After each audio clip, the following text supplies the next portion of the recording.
They walk in that room, they become yours. And you got this energy inside your soul that says, I am the number one determinant of the success or failure of my students. Hey, y'all, when you get back, kick some butt. I'll see you in the winner's circle celebrating your victory. Let's go. Let's go. Let's go. Let's go. Let's go. Let's go. Let's go. Let's go. Let's go. Let's do this. Let's do this. Let's go. Let's go. Thank you, everybody.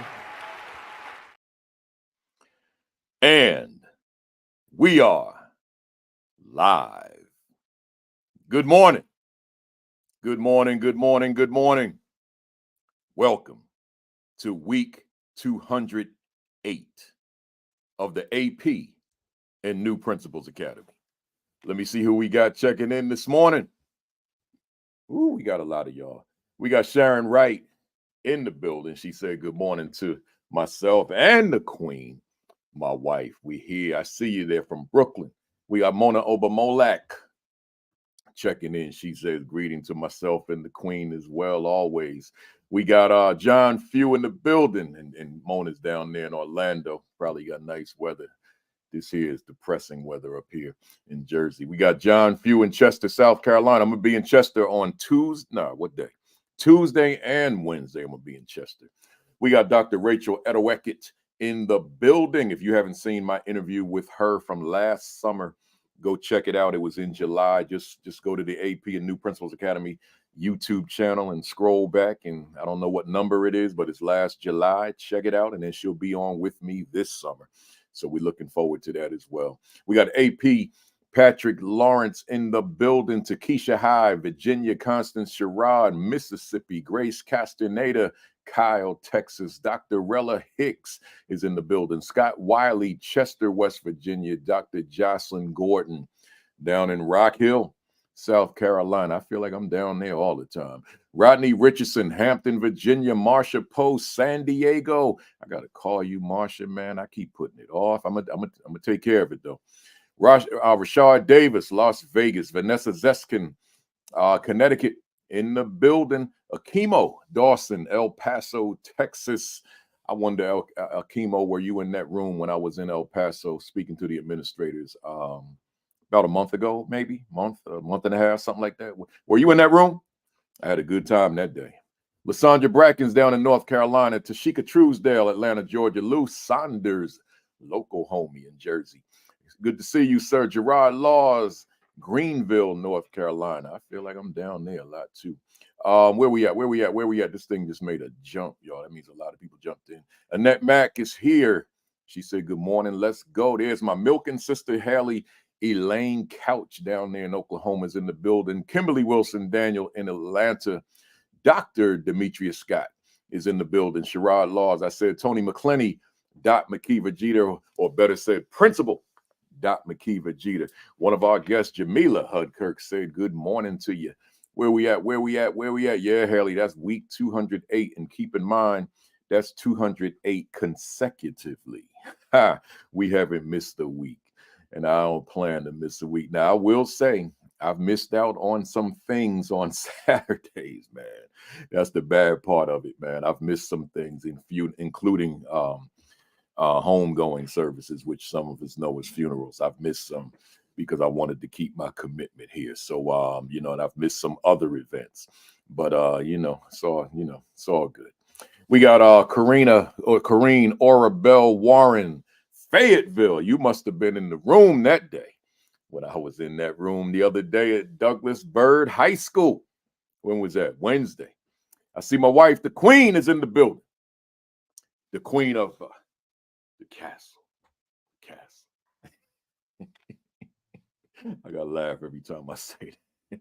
Central Hicks is in the building. I'm getting ready to close it out, y'all. Let me find some Jersey love here. We got Margaret Simpson Lackard, Crystal Nolan Brandon is in the building. Hot Springs, Arkansas. Man, I spoke in Hot Springs twice, but I haven't been down there in a while, man. It's been a while.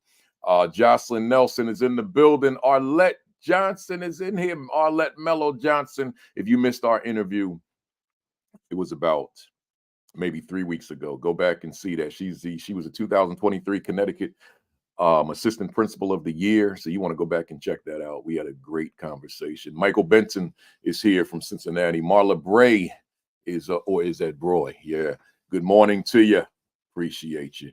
Let me see any Jersey folks in here before I close it out. Where's Jersey? Where's Jersey? I don't see you. I don't see you, man. I got to shout out Tara Blackshire Scott, though. She's in the building, man. If you missed my interview with her, and we had her and some others, check it out. And Melissa Jones Chunu's in the building. If you missed that one, scroll back, check it out. I don't know what them numbers are. We at 208. You think I remember? You think I memorize all them?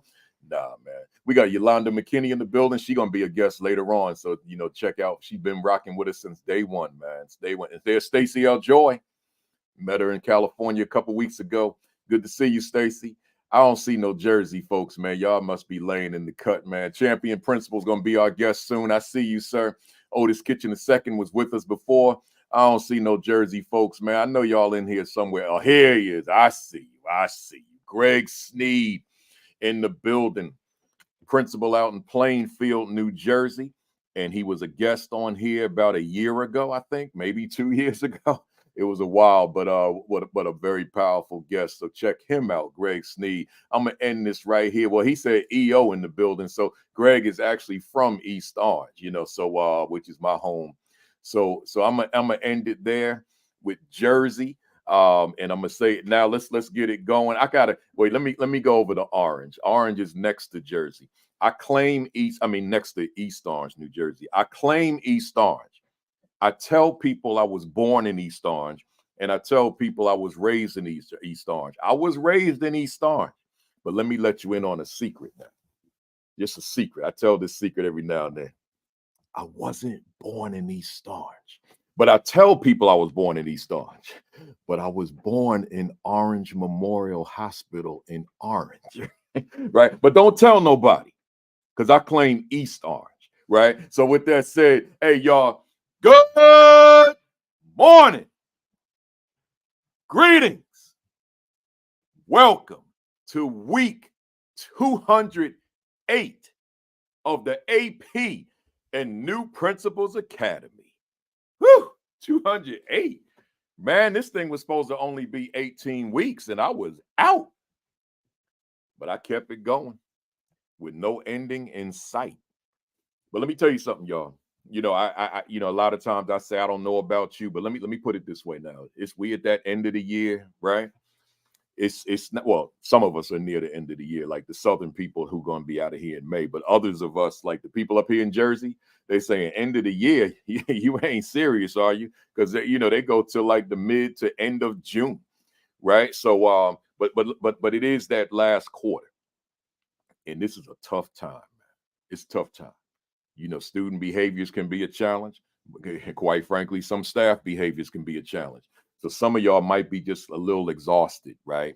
A little frustrated, and you tune in. You might not be necessarily tuning in for content solely. You might be just tuning in for some fire. You might be tuning in for some inspiration, some encouragement, some empowerment. You may be tuning in just hoping that my guest in conjunction with myself can just give you a little burst, right? A little boost of energy, and then I can get back in there next week, and that'll hold me for the week, and then I'll be ready to come back on for week 209, right? So whatever the motivation, right? But I'm still going to tell you, because let me tell y'all something. Y'all got a minute, man? Let me get us to you real quick. I was in the airport Saturday, and I was right after this broadcast. I went to the airport, and I went to I had a flight to Edmonton, Canada. And I posted, I'm going to Edmonton, Canada. Y'all hang with me for a second. I said, I'm going to Edmonton, Canada to keynote the You Lead 24 conference on Sunday morning. Well, thank God the client saw the post. The client said and called me. I'm in the airport like, what? I could see it was coming from Canada. I looked at the phone. What are you calling me for? So I answered the phone. They said, we're nervous. What you nervous about? Because you're flying to Edmonton. We're not in Edmonton. Are you going to the wrong conference? I'm like, you lead, right? They say, yeah, but we're not in Edmonton. We in Calgary. Calgary? I said, well, how many miles is that I'll drive from Edmonton? Because I'm getting ready to get on the plane. They said 4 hours. I said, oh, hold up. Then it turned out, so then I'm looking for a flight, and it's no flights. Then the Edmonton, so I'm going to take the Edmonton flight, but my flight got delayed 2 hours, right? And that was going to Montreal. And then I connect with the Edmonton flight that I was going to miss the connection. So now we nervous. So I can't get to Calgary to do this keynote because I can't get to Edmonton.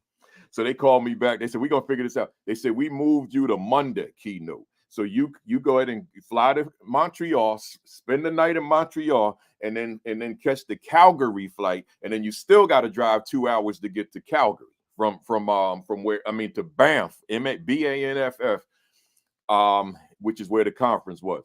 So I had all that to maneuver with, man. And I still got it. Then I had to zoom right out of there to speak in North Carolina the next day, right? So, I could be on here exhausted because I still haven't recovered. I wasn't sleeping right, all that kind of stuff. And I definitely wasn't eating right, but I'm going to leave that right there. I ain't giving you no details. We just going to leave it right there. I was eating soup for dinner, right? So we going to leave that right there. I ain't even going to get into it, right? So, but I'm telling you for this reason, that despite all that, I'm still on fire. Woo! I still got to keep that flame blazing, man, despite. Kacy Washington said, Calgary, does that mean you there? What's that mean? Right? So I'll be in Toronto this week, man. Let me tell y'all something. Next time you see me, I will be in day 5 of a 5-day run, which is including going to Toronto. And y'all know if you travel internationally, that ain't no joke going through customs, man, and all that stuff you got to go through, and rude people. What are you here for? I'm a speaker. What are you speaking about? Education. Who are you gonna be speaking to? I'm like, man, we really? You need all this? Right. So that's what it is. Hey, y'all, let's go. I got three repeaters, but let me give you my rundown. Shout out to the U Lead 24 conference in Calgary, Alberta, Canada. Shout out, man. I love this so much. I snatched up 2 people from there to be on the platform in July, right? That'll be on with me in July, man. I met some dynamite people out there. Shout out to Douglas Byrd High School. I hope some of y'all are on here right now. And shout out to Principal Kenneth Williams, man.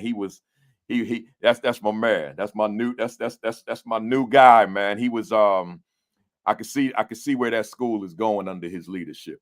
He'll be on here one day. Soon as he get that school where he wants it to be, he'll be on here telling us how he did it. So shout out to Principal Kenneth Williams and his team. We all took a nice pic together. Welcome to the first timers.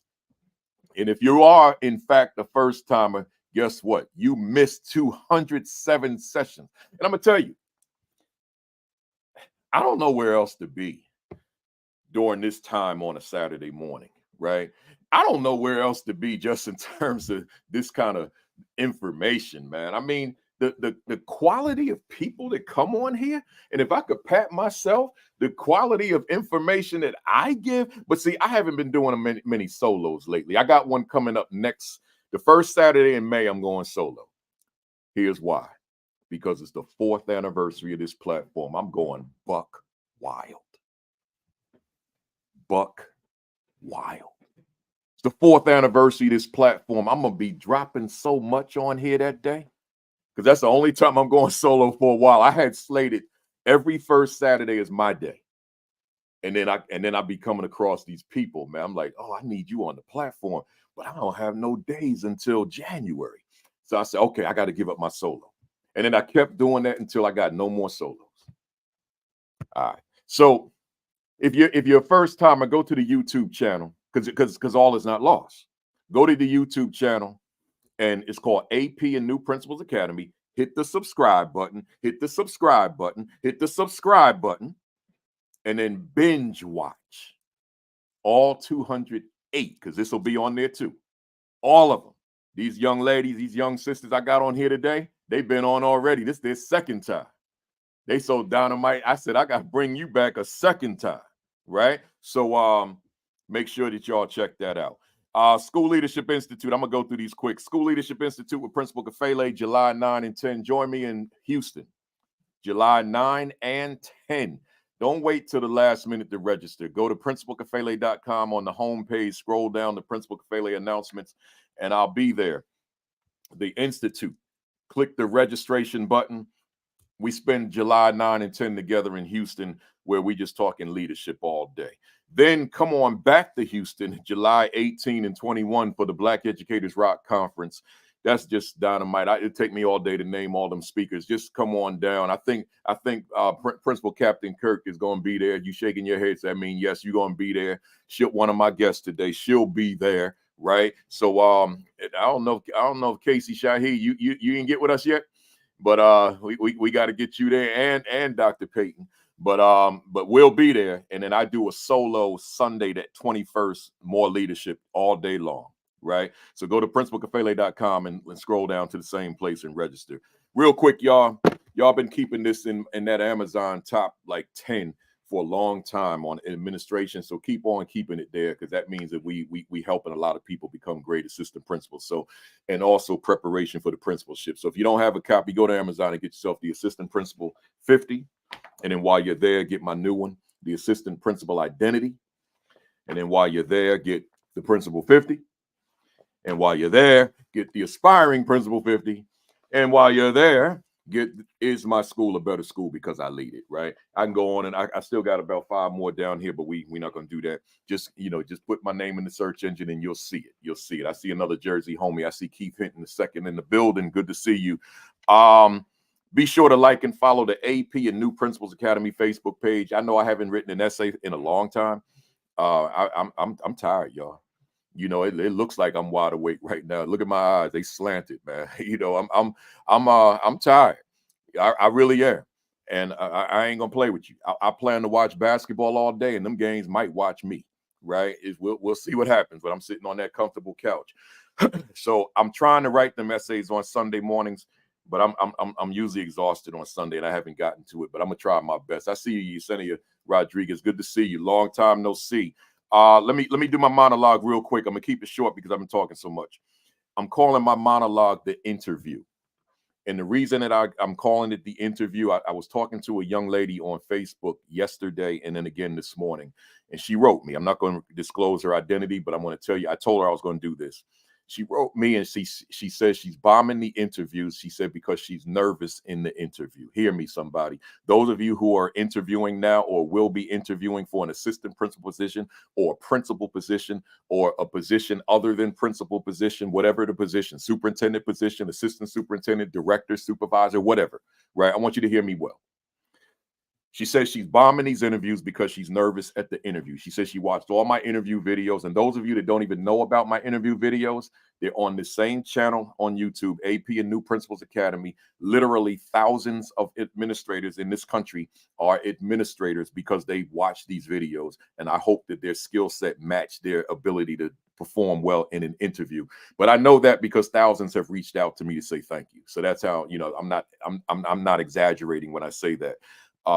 Those interviews have helped countless people, and that means it's changed a whole lot of lives, right? So those are on that channel. So she says she watched the videos, she feels good, but then she gets in the interview and she's all nervous and tensed up and giving these short answers and all that kind of stuff. So this is what I got to say. I'm not going to do an interview technique monologue. I just want to holler real quick by saying, if you're nervous in your interview, that's somewhat normal.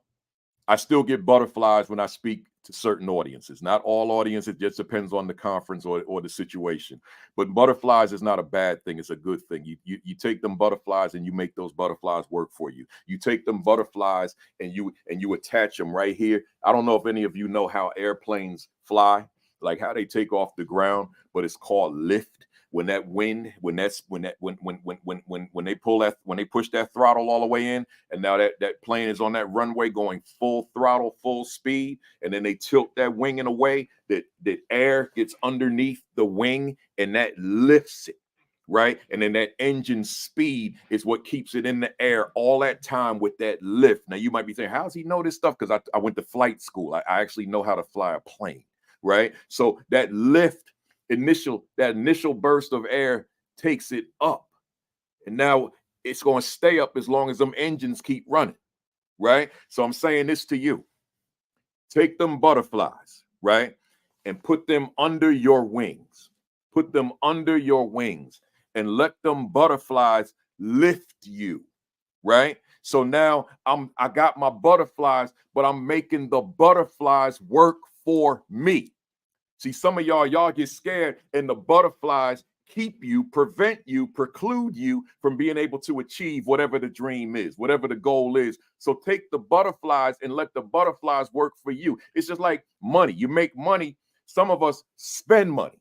So we make money, then we spend money, and then we ain't got no money, right? And I said it that way for emphasis. We ain't got no money. But others of us take the money, spend a little, invest the rest, and let the money work for you while you are asleep or while you are doing things unrelated to the money.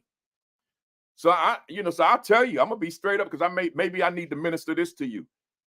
I make six figures just in interest every year. I make a year's salary while I'm asleep, y'all. I'm gonna put it out there. I don't mind. I make a year's salary while I'm asleep because I got that interest working for me. So you can't take stuff and let it be the burden. You got to make it, you got to figure a way to finesse it so it works for you. So make them butterflies work for you. Attach them under the wing to give you lift so you can fly. But then you got to go in there with that confidence. You got to go in there with that conviction in your mind, in your spirit, in your heart that I am the one for this job. Me. See, you walking in there like, oh man, I'm competing against like 50 other people. I don't know, like I know such and such. They interviewing too. I don't know if I could compete with them. Man, they connected to this one. They know that one. They got this level of experience. You know, I know all them politics, but I ain't going in there with that cloud in my mind. Right? I'm going in there knowing, yo, you want to be successful as a school, as a district? Well, it ain't nobody. Hear me, somebody, because you need to hear this. Ain't nobody more qualified, better equipped, better prepared to take this school by the reins and take it to heights that it never went to before. That's got to be the attitude. Not going in there cocky and egotistical, but going in there with that Mamba mindset that I'm your guy, I'm your gal. Ain't nobody that could do this the way I do it, but you got to give me a chance. So now when you sitting in that interview, you're going to speak from a position of authority. You're going to speak from a position of confidence and conviction that you are the one for the position. That's how you got to go in there. No, and they're nervous. Oh, they ask you a question. Yes. You know, one-word answers, man. Yes, I do it that way. Yeah, no, go in there, man, and make them people know. Oh my God, a superstar just walked in here. We can't. I know we politically connected to that candidate, and that's the board president's son over here, and the superintendent's cousin over here. But this dude sitting in this chair right now, that's the one we need. He ain't connected to nobody, but he's the one that's got what we need. That's got to be your attitude. I know the politics of what the politics is, but you are. I'm really speaking ebonically now, but I'm saying to you. Let me change that. I'm really speaking naturally. So I'm saying to you, no, go in there with the mindset. And if you don't get it, and I'm going to close it on this note, then in your mind, you say, you blew an opportunity.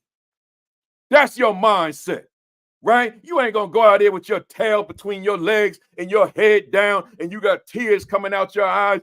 Man, I didn't get this job either. Man, I'm going to go against Principal Kafele. Yo, I ain't going to feel sorry for you. Not me. You go in there with your head held high, chest out, shoulders back. This job is mine. And again, if they say no, then you walk out of there. Them fools lost out on a great opportunity. Later for you, I'm going somewhere else. Read about me in the newspapers when I turn that school around. That's how you do that. Knock the dust off your shoulders and keep stepping. Enough said. Enough said, y'all. Enough said. Listen, man, some of you, I'm getting ready to bring my guest up, but some of y'all like, what's up with his jersey, man? Let me explain. It's satin. Let me explain, because some of y'all don't know. My wife said, woo! Let me explain. Yeah, I gotta say this. My son's sitting right here, right? Typically, when I'm in the house and he sees, I know he probably like, I don't know what's up with my father, man. We in the house. I'm real quiet when I'm in the house. I'm real quiet, including this morning. I'm working. I'm just in my zone always. He knows I'm in my zone. And then he sits here every Saturday and he watches the monologue. And I'm thinking one day we're gonna have a conversation, right? So he sees me literally morph. Because this is not who I am before I come on. I'm quiet. I'm just sitting here. I'm working. I'm always working. I'm a workaholic. I'm always working. So I'm quiet. I'm in my space. I'm in my zone. But when this camera thing says live, I'll be bam. And then as soon as I hit this button that says end, I go back. I'm not but I don't want you to think I'm acting. I'm in Principal Kafele mode. I'm not Principal Kafele to my son. I'm not Principal Kafele to my wife, my daughter, my other son. I am dad. I'm husband. But when I'm working, I'm Principal Kafele to the public. See, I hope y'all understand that. Some of y'all, matter of fact, hey, guess, hang on with me because somebody got this wrong. Somebody out there, somebody watching right now, you trying to be Principal so-and-so 24/7. Somebody walking in that house, walking in there, all right, no. Leave that at the school. Leave that at the school, man. Because some of y'all be walking there. Sometimes my wife, she don't say this no more, but she used to say that you could leave that for your audiences and your school. She used to say that for me too, because I be forgetting, man. So that I be high stepping in school, right? So I be bringing that home, and my wife be like, "Yo, leave that there." I got you. That's like no call for argument. That's like, thanks for bringing me down, right? Right. Or I might come in there talking to my wife using some fancy vocabulary, right? Right. So she like, yo. Right. So see, some of y'all, you forget that you got to leave that in the building, man. Man, I shouldn't be going this long. It's 11:25. I ain't bring my guest up yet, man. Y'all hold on with me. You got to leave that stuff. Don't bring that with you. So see, it's a time and a place. When I got that hat on and say Principal Kafele, this who I've been for 38 years as a speaker.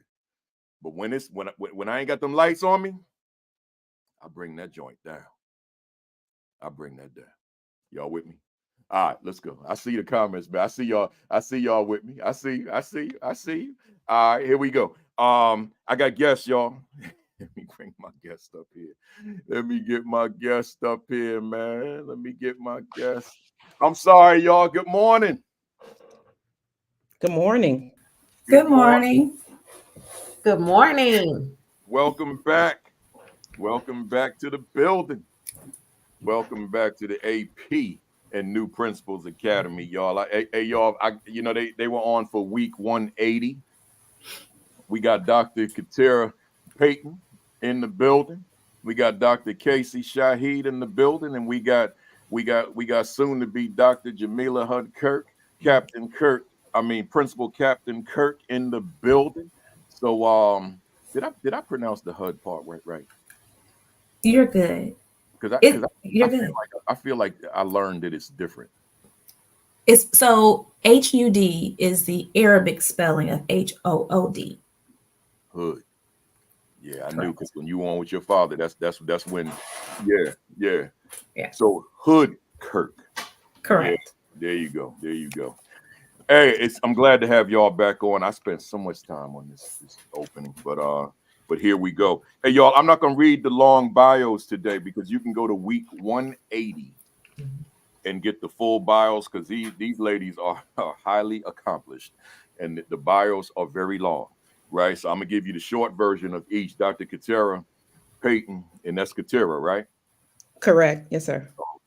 A native of New Orleans, Louisiana, Dr. Caterria B. Payton has lived on the Mississippi Gulf Coast for 29 years. She's the first African-American female principal of, I did this wrong before, Pascagoula That's it. Perfect. High School, and one of very few African-American female 6A principals in the state. Dr. Payton has spent all her 23-year career in education in the Pascagoula, the tier, that's the part I got wrong before. Go Shay. Go Shay. I knew it wasn't right. Where she has served in various capacities, including assistant teacher, district-wide lead teacher, elementary principal, high school principal, and she's currently serving as assistant superintendent of secondary education. And there's so much more, like a whole page more. So we're gonna stop it right there. And then we got Dr. Kacy Shahid. Dr. Kacy Shahid transitioned from substitute teacher to principal in a 6-year period, as she was hyper-focused on accomplishing her mission and calling. Kacy always desired to make a difference in the lives of young people and be a role model to Black and brown scholars. She was motivated and inspired by her high school principal. She was resolved not to allow childhood impeded by homelessness and drug abuse to deter her from pursuing her purpose. She graduated from Clark Atlanta University, where she earned a degree in business administration. Building on her passion for education, she went on to receive a doctorate from Maryville University. Her dissertation titled "The Factors Related to Resiliency That Impact the Academic and Social Success of At-Risk High School Students." And then there's an additional page of content, which go to week 180. And then Jamilah Hud-Kirk. Mrs. Jamilah Hud-Kirk has served as an educator for almost 30 years, and after her recent tenure of 14 years of service as an elementary principal, she is currently serving as the executive director of elementary academics in Clayton County Public Schools, one of the largest urban school districts in metro Atlanta. During her tenure as principal of Fountain Elementary, a designated Title I school serving over 600 students in grades pre-K to 5, Mrs. Hud-Kirk focused on impacting her teachers' instructional practices by identifying and providing high-quality, culturally responsive professional learning experiences that are innovative and aligned with student achievement and best practices and mindsets. Through impacting instructional practices, her students' academic experiences expanded beyond the traditional classroom walls as students are developing an understanding of social justice and how social justice impacts their school community. During her tenure in education, she has received many accolades, including Clayton County Public Schools 2021 Principal of the Year. Good stuff. And of course, there's an additional page of information. So there's a lot there, but I encourage you all to go to week 180, AP and New Principals Academy YouTube channel and check that out. We got Dr. Melissa Chester in the building. So I want to make sure I shout her out because she's shouting out OSG, Southern Belle, Jamilah. Right. So good to see you, Doc. Good to see you. Let's go, y'all. Hey, y'all, hit that share button, hit the retweet button, hit the repost button. Let them know. I took us off of LinkedIn, so we're Twitter, Facebook, and YouTube. Those are the three. So LinkedIn, I didn't feel was adding value. So here we are. So we told the LinkedIn folks to come on over to YouTube. So here we go. Principal Hud-Kirk, Principal Captain Kirk. Let me start out with you. Okay. As you look back on your principalship, was there any unique challenges that you found, that you detected, that accompanied your leadership relative to you being a Black woman leader or Black and woman leader? Were there any particular unique challenges with that? Ooh, you started me off with that. Actually, yes. When I started off in my principalship, first of all, my first school leadership experience started in Texas, where I was one of really maybe one of two administrators that were African American in the entire district. And then as far as teachers, there were no African American teachers other than the PE teachers. So it was a very different culture. I had a great experience. I didn't have anything any different. And so when I came over to my current county, where the demographics were slightly different in terms of the staff, I had a large Hispanic population, African American population. However, my staff population were a majority African American. And I also came in a situation where I was probably younger than some of my teachers coming in. So that was a challenge a little bit, only because also there was changes happening in the school district. So I was carrying the lift of being the new face of a leader who previous to me had been in that role over 10 years. And then I came in outside of the school where culture had already been built. And then I represented that change that sometimes people don't like to see or have. Or when there's a new change in an upper leadership, it's seen as if you are part of that. In other words, they can't separate that you're here really for the school because you're seen as someone that is really here to represent the district, which in many cases as a principal, you are. So I had challenges coming in as that. Now, personally, my personal challenge was coming in and for me, just balancing. I was laughing in the background when you were talking about don't come home with the principal mode. I was guilty of that. But I was also trying to figure out who I was. I knew who I was, but now I had this new identity. And I was trying to figure out what did that look like? Was it separate? Should it be separate? Is it part of me? I had a lot of different things that were going on in my head. So in terms of challenges, and some of that probably was something I also imposed on myself. Because coming in, I had this idea, I'm a strong leader, quote unquote. And so I started to second guess my own leadership abilities because maybe I was not reaching a certain population, maybe veteran teachers who've been there and they're here for the sake of the school.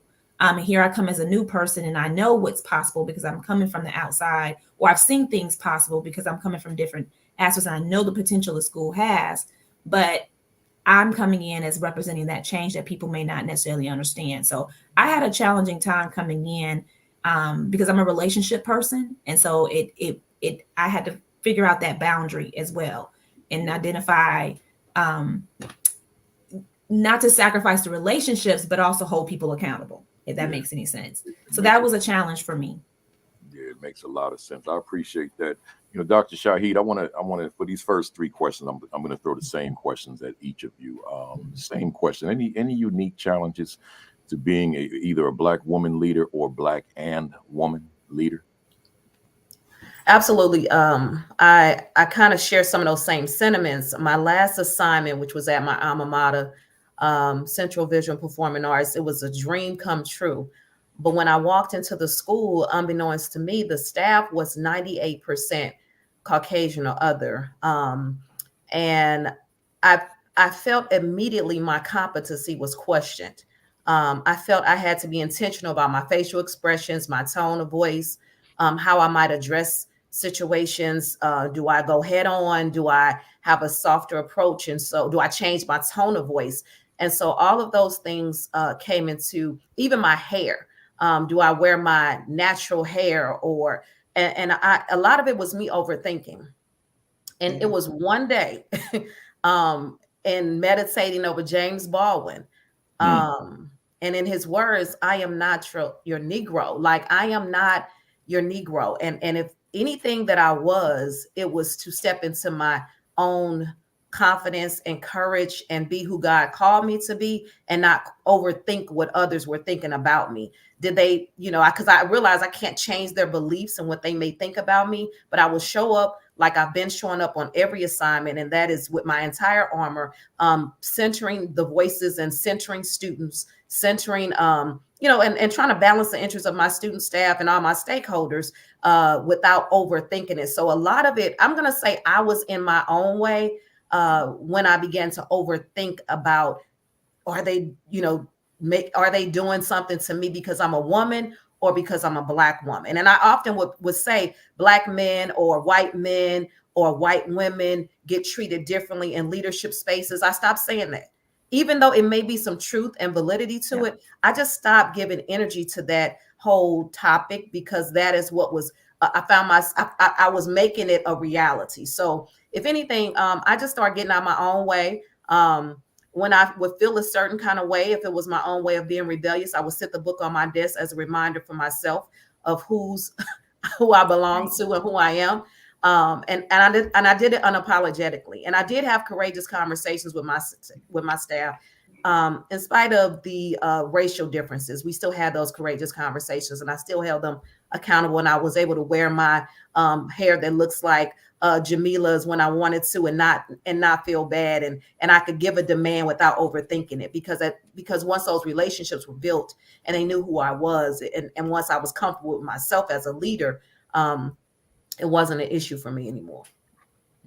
Good stuff. I appreciate this, and I know that it's resonating with a lot of folks out there, because I'm seeing the comments of all the platforms. Dr. Payton, I want to ask you the same question. Same here. I just ditto what Jamilah and Kacy said. I entered leadership 15 years ago. I was a principal at an elementary school initially, a different elementary school, and then I entered the high school world. And just where, and mind you, I'm in a school district, and it's no secret where back then the student diversity was wide range, but it wasn't the case for administrator diversity when it comes to administrators. In fact, my children laugh, they joke and say, "Mama, you're the Harriet Tubman of the school district," and they joke about that, because there weren't a lot of administrators who looked like me. And I had to face where, when I walked in the door where others would have instant credibility, I didn't have that. People always wondered, was she here? Or in my mind, people wondered, is she here because we needed a Black person for this school? Or is she here because of her qualifications? Mind you, even back then, I was probably one of the most qualified people around, but it was always that question. But I think, as Jamilah said, I think Kacy said, instead of focusing on that, because sometimes it's true and sometimes it's not, I used it to make me stronger. So when I walk in the room, you're not going to get what you think you're going to get from me. Yeah. You're going to get someone who's well-versed. You're going to get someone who's well-spoken. You're going to get someone who presents herself in a manner in which you didn't think I was going to come.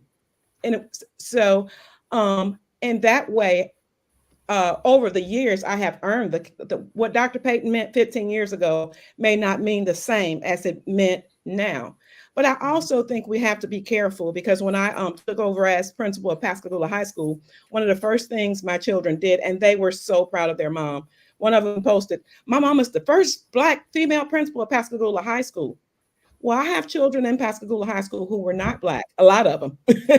So I did not want those children or those families to think that I was the principal of the Black children, because just as well as our children need to see us in different positions, other children need to see us in different positions. And I will say that many of my students who I keep in contact with, a lot of them do not look like me. They have benefited from my role as a Black woman in leadership just as much as my other children have.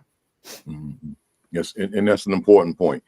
I can personalize that one, but I'm not going to turn this thing into me. But I've experienced that before, where I had to catch myself, just because the world is what it is. But I'm gonna leave that right there. But somebody reminded me just now, and let me just intervene real quick on what we're discussing. Someone said you were getting ready to tell us about this satin, and you forgot. Yeah, I distracted myself. Real quick, y'all. Back in the 30s and 40s, when baseball began to use lighting, night games, so had lighting.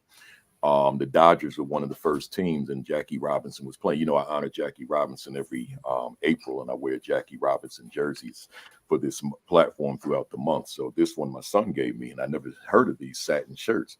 So with the lighting, it wasn't the lighting of today. It was new lighting. and you couldn't really see the players well, and the players couldn't see one another well.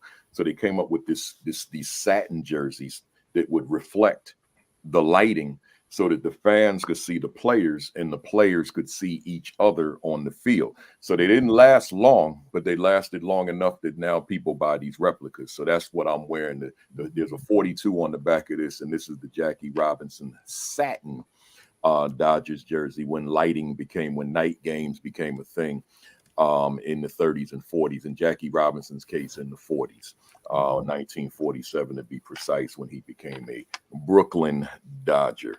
Okay, let's go. That's a bit of baseball history for today.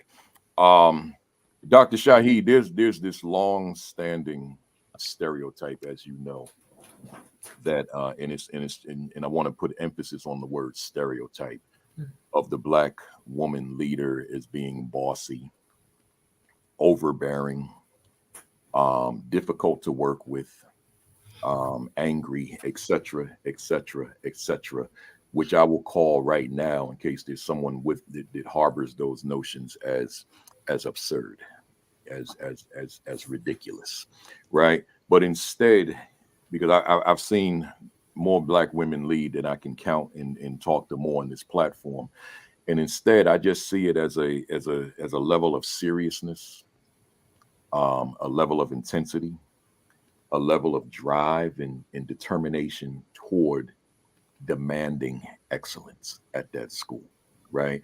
If someone outside of a Black woman is behaving that way, then it's just good leadership. But when it happens to be a Black woman, and sometimes this stereotype kicks in that this is some angry, overbearing, bossy, etc. Black woman. So my question to you is more of an advice question. I have to believe, Dr. Shahid, that with the volume of people who are on here live right now, and the larger volume that will see the video later, because that's where the bulk of the views come from the video later, I have to believe that there's going to be a percentage that will see this who are grappling with that reality right now amongst their staff. And I want to be crystal clear. That notion of this overbearing, bossy, etc. Black woman is not just coming from, say, a white educator. I've seen on our Facebook page, Black Educators Rock, enough times that it can come from a Black educator as well about that Black woman leader, right? So my advice, my question to you, what advice do you have for that Black woman leader out there who may be fighting those stereotypes right now in real time due to her demands on young people that she leads achieving excellence at the highest level? I have two things. The first point is, instead of the words bossy, overbearing, aggressive, it's exhaustion. It is passion. We are exhausted from wearing multiple hats. We are mother, we are nurse, we validate the tears of others. We wear so many hats to where we are exhausted. And for most of us, we are mothers and wives in our personal lives. And then at home, we wear these multiple hats. And we have put on these capes and these crowns. We have put them on ourselves. And that too is causing the exhaustion. And that shows up with some temperaments that we have to own, with some energies that we must own. But there's also a level of passion that is within us, because there is a sense of urgency with our Black and brown young people, the children who we see as our own, because we are not just leaders and teachers and secretaries and cafeteria workers, but we are, ordained as we are maternal and we're mothers. And we sometimes take on this mentality that these are our children. And then we want the teachers to get it because these are my children. And so don't just teach them any kind of way. You teach them as if they were your own. All of that comes out and can be transposed and can be misunderstood. But I also think that there is a level of accountability that we also possess and that we also must own, because some of us we have taken this title of leader and we have taken it to a whole nother unhealthy level, because you gonna know that I'm in charge today. And where there was a time when the woman in the order of the home, she was a homemaker and she did not work. And there was a role in her, and her role was very passive, and she was probably quiet. And this leader is outspoken, and this leader has to boss up, for lack of a better word. This leader has to make tough decisions and be courageous. And that is not a soft voice at all times. This leader has to demand that students listen if they're in a principal role. And so some leaders have taken that too far. And I've seen that.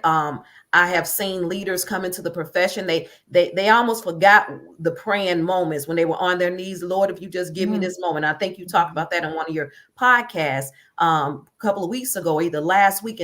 But they forgot about the prayers. And then when they get the position, they have become you can never get on my level type of principle. Like I'm up here, you're down here, and talk to my secretary in order to talk to me. Like we were just talking like last week, and now I can't talk to you. Now I got to make an appointment. And so we have arrived to a place where it looks unhealthy, and it is unhealthy. So that was really one point. The second point is we must do some deeper work within ourselves as Black women, because we are exhausted. And if we know we're exhausted, then the question is, well, what are you doing about it? And if you know that you're out of balance, and you know that the roles have reversed and you're in this role, but how are you making sure that you're not exuding masculine energy? Because we can be bosses and we can be in control, but how do we do that feminine so that it's not masculine? My husband says often, I don't like when you're hard. And I had to say, well, what is hard? That means I'm being I'm exerting too much masculine energy. But we don't have these conversations. That's not in the principal prep program. I haven't read that in any book about being a principal, being a school leader, teacher leader. Does it say, as a woman, do not exert this kind of energy? So I think we are exhausted. We are passionate, and it comes out and it's misunderstood. And then I also think that we have abuse some of our positions, and then we're not taking care of ourselves to find that balance that we need, so we can show up in our feminine energy and show up we can be a leader and be feminine and still be direct and be assertive without being aggressive and mean and unapproachable. You teaching right now. That's absolutely. Yeah, and that needs to be heard. If I can just say this real quick about the accessibility that you spoke about. You know, that I need to make an appointment now to see you in my own school. You're my leader. You know, I'm going to transfer it to my world right quick. The people watching now that know my work, you know how I'm living. It's not a normal way of living. It's not for everybody. Some people, a lot of people say to me, they'll take a vacation and they'll say, I don't know how you do this every day, because I just did a one week vacation, and that airport thing is out of this world, and you're doing it every night.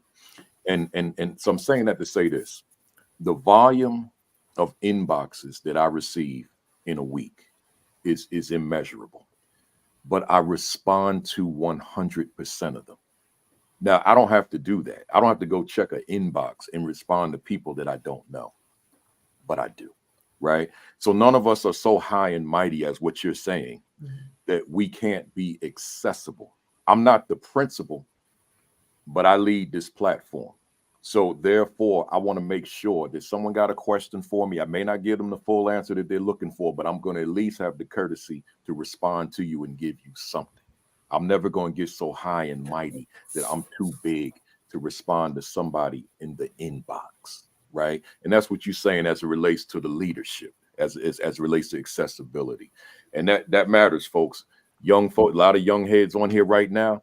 Don't lose sight of that as you gain in this experience. You got to remember that in order for you to lead that school effectively, you got to stay right at that level with the rest of your staff. Yeah. It ain't you up here and them down here. It doesn't work that way. It'll never work that way.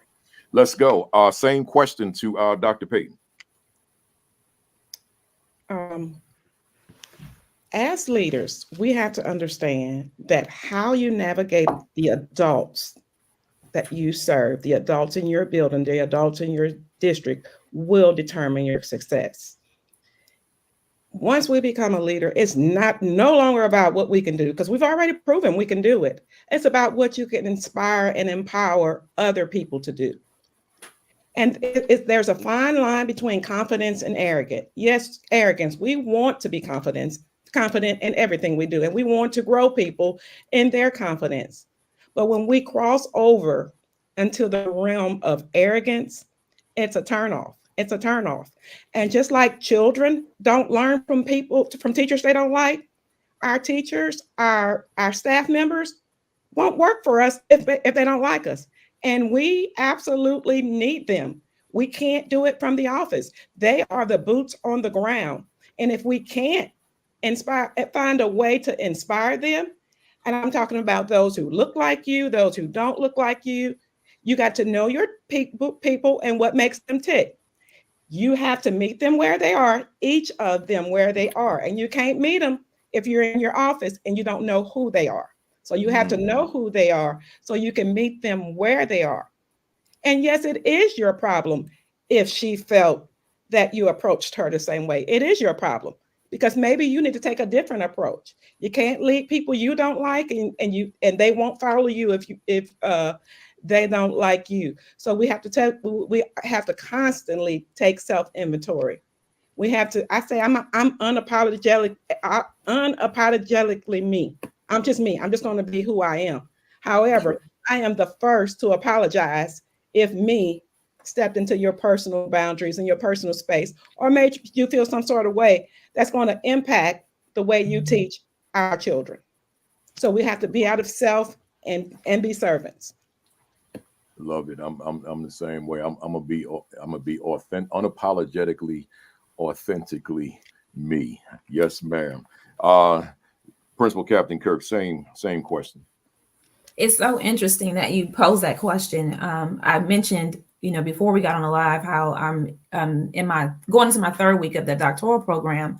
And I don't think it's by accident that the beginning of our program is really self-evaluating our own leadership capacity in our role and how we believe we're showing up as leaders as we're going through this journey of being able to support leaders after the program. And one of the readings that I recently read, the leadership from the book Leadership Challenge, they talked about these 5 myths. And when you ask the question and listening to both of Doc's responses, it reminds me of 2 of the myths, which is the position myth and self-reliance myth. The position myth, explains that we assume that because we're in this position, we're naturally leaders. We're automatically a leader. Right. It has nothing to do with what we're doing, our actions, just that because we're in this position, then you must respect me as this leader. So that's the first one. The self-reliance one, which I can say probably I was guilty of that in and out, depending on the year and what was going on, that I had to do it. I had to, no one else could do it but me.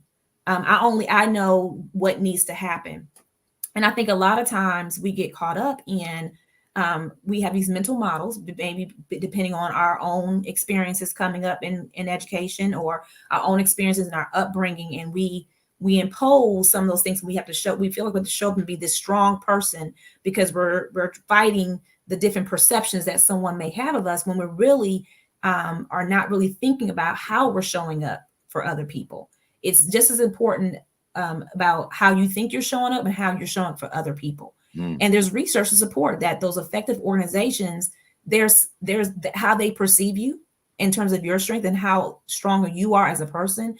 I think sometimes when we come in leadership, and I tell people who are coming in leadership, if you're not strong in your own values coming in, if you're not clear as to why you're doing the leadership journey, why you're taking that's going to come out in your school. It's going to show up, it's going to seep out, you'll be exposed. So you have to be really clear, and you have to be clear because with those adversities that you may get challenged, you have to be able to lean on those values, but you also have to be respectful of the values that other people are bringing into the picture. So I think it's really, I really love the share about sometimes we put that on ourselves.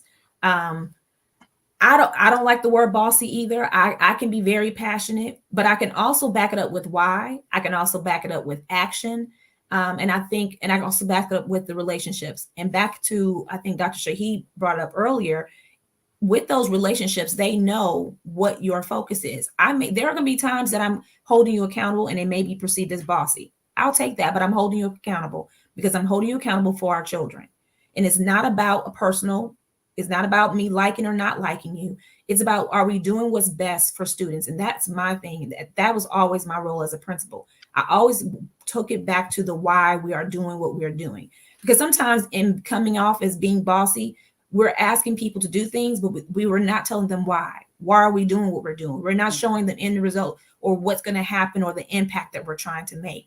So I think it really goes back to also being clear with your staff or your community, because parents think that too. It's not just teachers. Parents think it as well.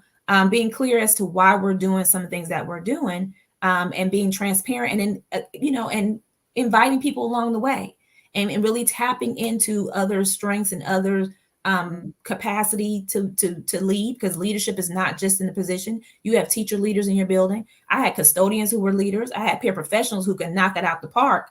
So I think it just really goes back to really just being clear about your vision and why, because what I end up finding out, the times that people might have perceived me as being bossy, quote unquote, the ones who didn't were the ones who understood the what we were doing. They understood the journey, they understood the purpose of what we were doing. And what eventually would happen is those would be the people that would be in the trenches having those conversations with their colleagues, because I was very transparent. I think sometimes we just have to remember that it's not just because I said so, but why are we doing what we're doing? Why are we teaching this strategy? Why are we having to analyze this data? Why are we pulling in this new program? Why? And I think that makes a difference. That's powerful stuff. A lot of what you said, Principal Captain Kirk, it made me think about the difference between brand identity and brand image. And when we talk about brand identity, we're talking about the brand that we crafted for ourselves. Like this is how I want to be represented in this particular capacity, whether it be as leader, whether it be in your personal space, whatever it is. But then that brand image is how that identity is being perceived. And where we run into problems is when the brand identity and the brand image are not aligned. So who we become is not what we think we crafted, but it's how we're being perceived by others. And this is what I'm hearing you say. So therefore we have to be diligent in assuring that the identity that we created, that we crafted, that we molded is in alignment with how we're being perceived, because at the end of the day, the staff is not following your brand identity. They're following your brand image that they have of you. So it matters so much. So I appreciate what you said, because that's a lot of school for thought for a lot of folks out there. Let me go to Dr. Payton on this one, and then this will be the last of these questions, and then we're gonna go to those talking points. Last week I was at a school, Douglas Byrd High School in Fayetteville, North Carolina. And the principal, before he introduced me to the staff, he gave them a quick motivational message. Kenneth Williams is his name. He may be on now. I hope he is. And he said to the staff, he said, we're in the fourth quarter. And if we do well, we're going to come out of this. I guess it's receivership, it's being at this lower tier. He's a new principal there. And we'll be able to get out of that lower tier. And now we're starting to rise. So he said to them, and these words stayed with me throughout my presentation. He said, we've got to finish strong. We've got to finish strong. And it resonated with me because it's the end of the year. They're in the South. So that means they're out in May. And I thought about the level of exhaustion that's probably in that room, the level of frustration that's probably in that room, the level of just drainage of teachers having been in school all year. So my question to you, and then I'm going to give this to all three of you. I want to ask you, what might, in your estimation, finish strong look like from the vantage point of leader? Because see, he's telling staff finish strong. But in my mind, okay, so therefore, what is the role of principal? What is the role of assistant principal, the role of administration toward helping staff to finish strong? Let me start with Dr. Payton on that one. What are your thoughts? And I think I ask administrators, we say it all the time, finish strong, but it starts with you. Everything starts with you as the leader. We can't expect our teachers to finish strong if we are in the office taking care of our end of the year tasks when we should be having FaceTime with students and teachers. So finish strong as an administrator. It's with everything else. Model what you expect. We are all tired. As you stated, I am exhausted. I say I'm the practitioner. I'm a practitioner. I do this every day. All week, I have been doing interviews. I was in a 2-day training on budgeting, along with all the other things that we have at the end of the school year. I had nighttime events, banquets, all kinds of things. But every day I had to get up and show up as my best self. And if we are not doing that as administrators, how in the world can we expect our teachers to do it? I lead 6 schools. And in the midst of doing all that kind of stuff, by Thursday, I realized that I hadn't even seen my principals this week. So what did I do Friday? I made sure I stopped by each one. I was tired. I was exhausted. I could have said, it's Friday, I'm going to stay in my office. But I had to make sure if I'm going to expect them to finish strong as an administrator, I'm going to finish strong. So we need to model what we expect. Yeah, I love it. Model what we expect. Let me go to Principal Captain Kirk.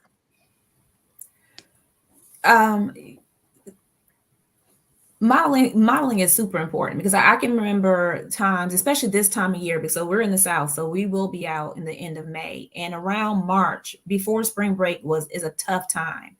And as a principal, I remember having to really tap into how my teachers were doing, how my students were doing. Obviously, we had data. We could tell by students if our attendance was dropping or if our behavior discipline was going up.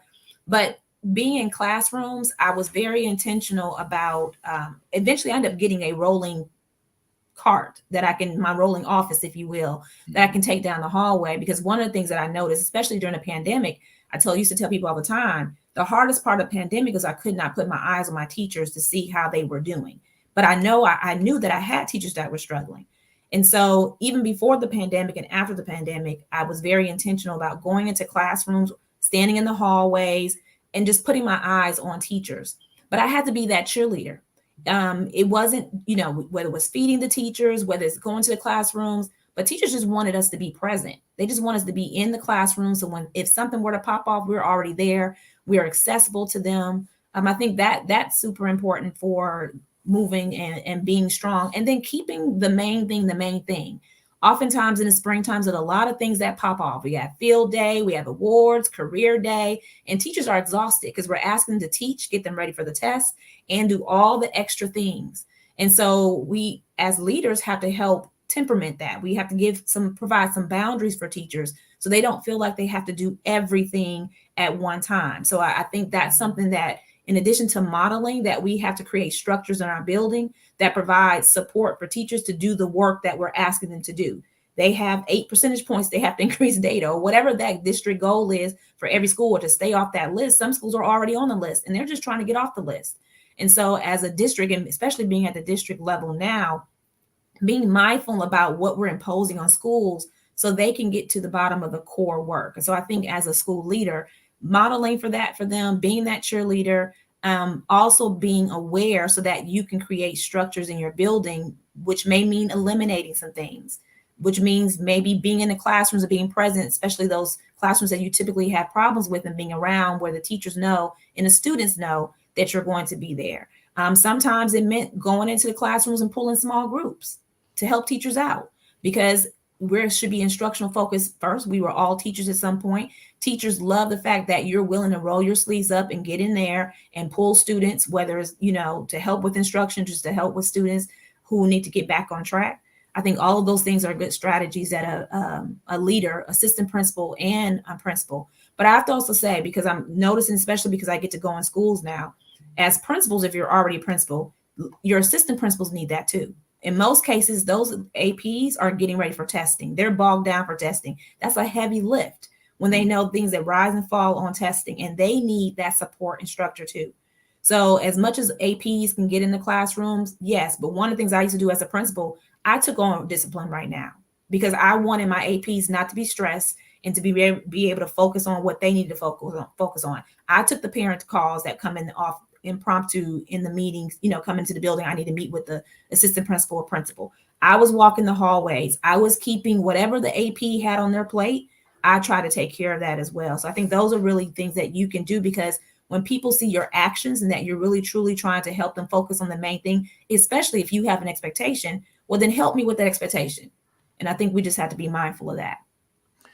To the before I go to you, Dr. Shahid, to the new principals who are on right now or who will see the video later, or even veteran principals, I hope you heard that last part in particular, where Principal Captain Kirk said she would take over those responsibilities of the assistant principal, right? As opposed to let me pile on even more, right? She took on those responsibilities and did those things to free them up to be able to do the things that's going to add value to what it is that they're trying to accomplish at the school.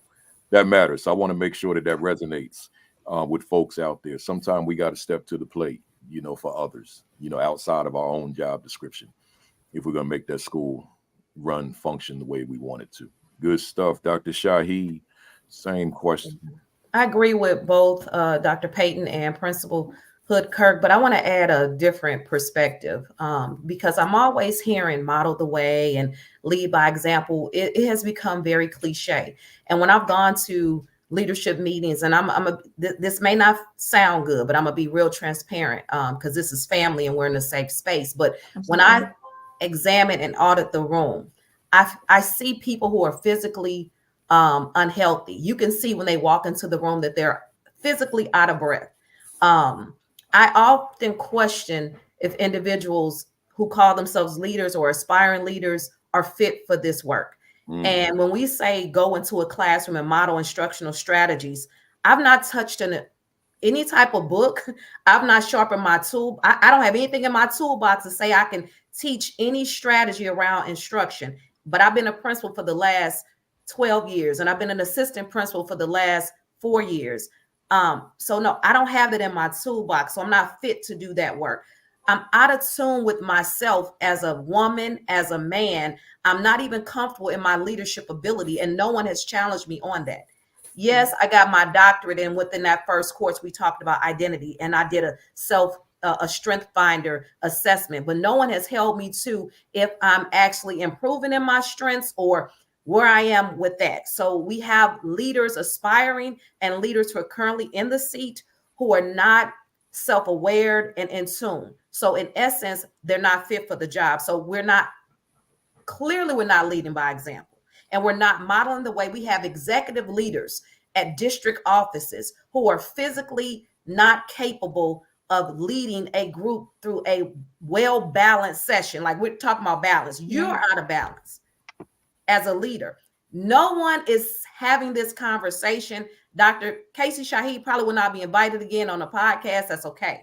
But until we have these candid conversations about what that looks like, and whether I hear you talk about it all the time, Principal Kafele. You walk, you now exercise, and you prioritize that. And it's not about the weight, but it is about the things that you're intentionally doing to, have a healthy heart and to take care of yourself so that you're here to even do this work and produce those books that you're producing so that we can watch you every Saturday.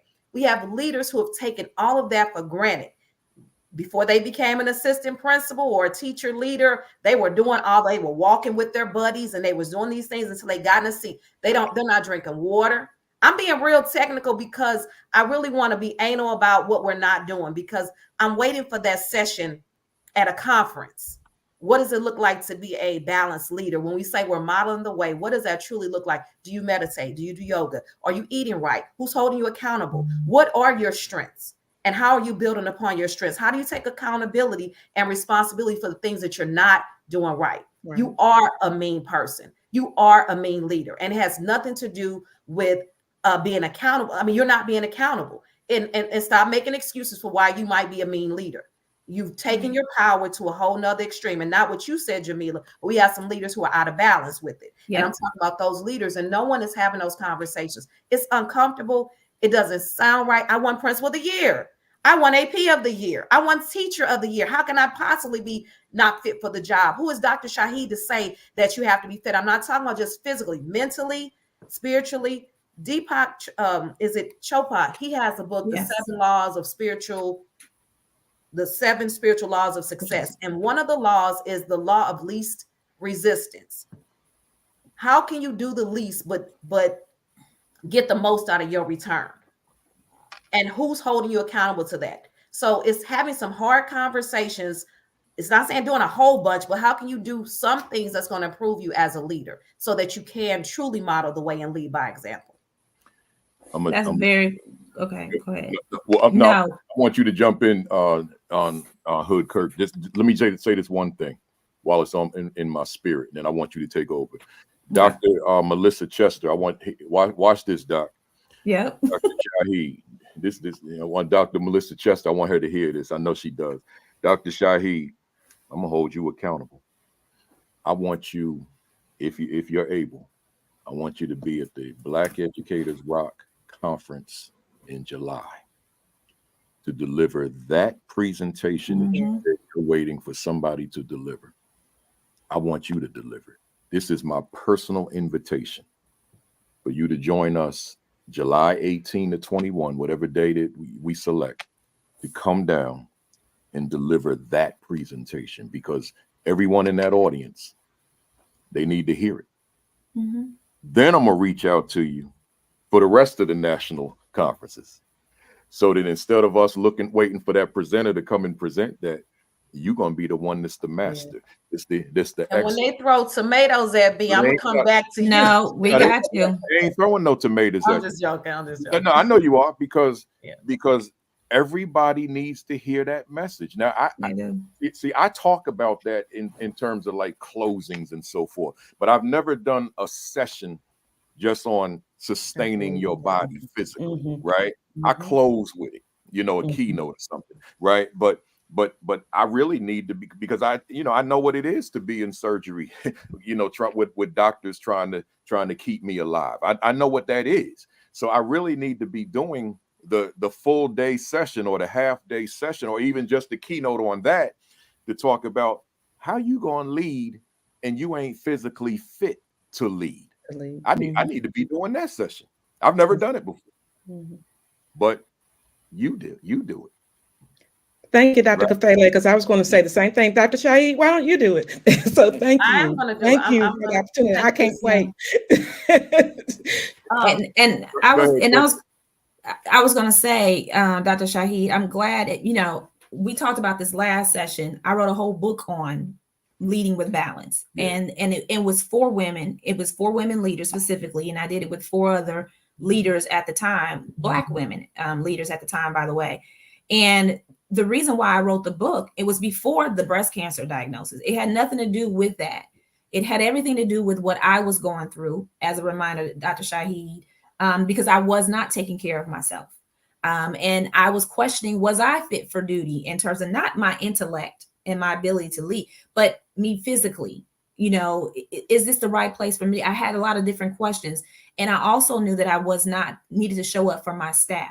So part of that modeling that we spoke about a few minutes ago goes back, not just the modeling of instruction and modeling of, doing those things in the building. It's how you show up. It's modeling, are you taking care of yourself? It's modeling, are you taking off when you need to take off? Or are you making the excuse that I need to be here because all my students are here and there's so much going on, but you should really have a building that you should be able to walk away and it runs itself if you really truly have a really strong leadership hold in your building. So I totally agree with you. And I appreciate you bringing that back in, because that conversation is not had often. In this new role at the district leadership, when I'm going in, I'm meeting with principals and I'm asking them, I'm questioning them about, how are you doing physically? How are you doing? They are, you're right. I went to a principals meeting recently and people are exhausted. They're tired, especially even new principals. We have a lot of new principals in our district, and they don't have necessarily the tools to do that. They might have done that maybe as an AP, maybe as a teacher, but going to the principalship, all of a sudden it stopped. It was as if I don't have to do it anymore. I don't have time to do it anymore. But we can't do that. We can no longer say as a principal, these things that I know are good for me, that I need to keep doing, that it has to stop because I have to focus on the principalship. So I appreciate you bringing that back into the fold and being another voice in that work, because I think it is not, and it goes back to that, the question brought up earlier, Dr. Kafele, keep going, Dr. Kafele, about the bossiness, and you responded, Dr. Shahid, with, you know, how we're dealing with the lifts that we're carrying because we don't know how to physically do it. We don't have those capacity or strategies so that we can deal with some of those perceptions that people are seeing with us. So I appreciate you bringing that back into the fold of taking care of self. Without a doubt, I do too. To the folks out here who are new to the platform, maybe perhaps new to me, let me just say this. I won't spend a lot of time on it. May 1st, 2015, at approximately 6 o'clock, I'm giving a keynote at the University of Miami. May 1st, 2015. So we're coming up on the 9th anniversary in a few days. And 6 o'clock keynote, at roughly 6:20, I had a heart attack on the stage, right?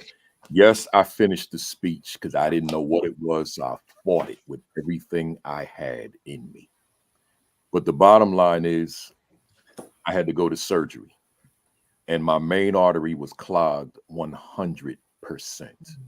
That is known as the widowmaker. I said, well, what does that translate into, Doc? When they woke me the next morning, they said your plaque, your artery was filled with plaque, meaning the crap I was eating and the lack of exercise that I didn't have.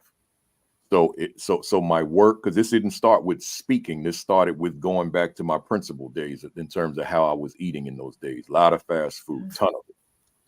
So my work, my passion almost killed me.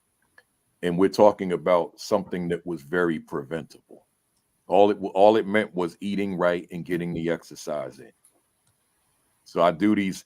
I don't look forward to doing 3 miles in a day, right? But on the other hand, I say, well, doing this is going to increase my life, so I do it. I listen to something that's going to entertain me and take my mind off of all those miles, and that's what I do. So I'm saying to somebody out there, if you're treating yourself as a machine, you're listening to motivational speeches and they telling you that you don't need no rest and all that kind of stuff, you better come back down to reality. You need rest, you need exercise, and you need proper diet, not to mention your emotional wellness matters too. And if you're going to neglect that because you pride yourself going so hard for your children, you're going so hard for your staff, your parents, and your community, let me be the first one to let you know, if you don't know this, it can kill you. It can put you in the cemetery, and they will find a replacement by 8 o'clock tomorrow morning. For sure. We'll leave that right there. All right. So, but the good thing, y'all, we got Dr. Kacy Shahid. She getting ready to go, as I use the language, buck wild. She'll probably write the book, right? She'll probably start doing the conference. She might leave her job to do this full time. Let me not put that out there like that.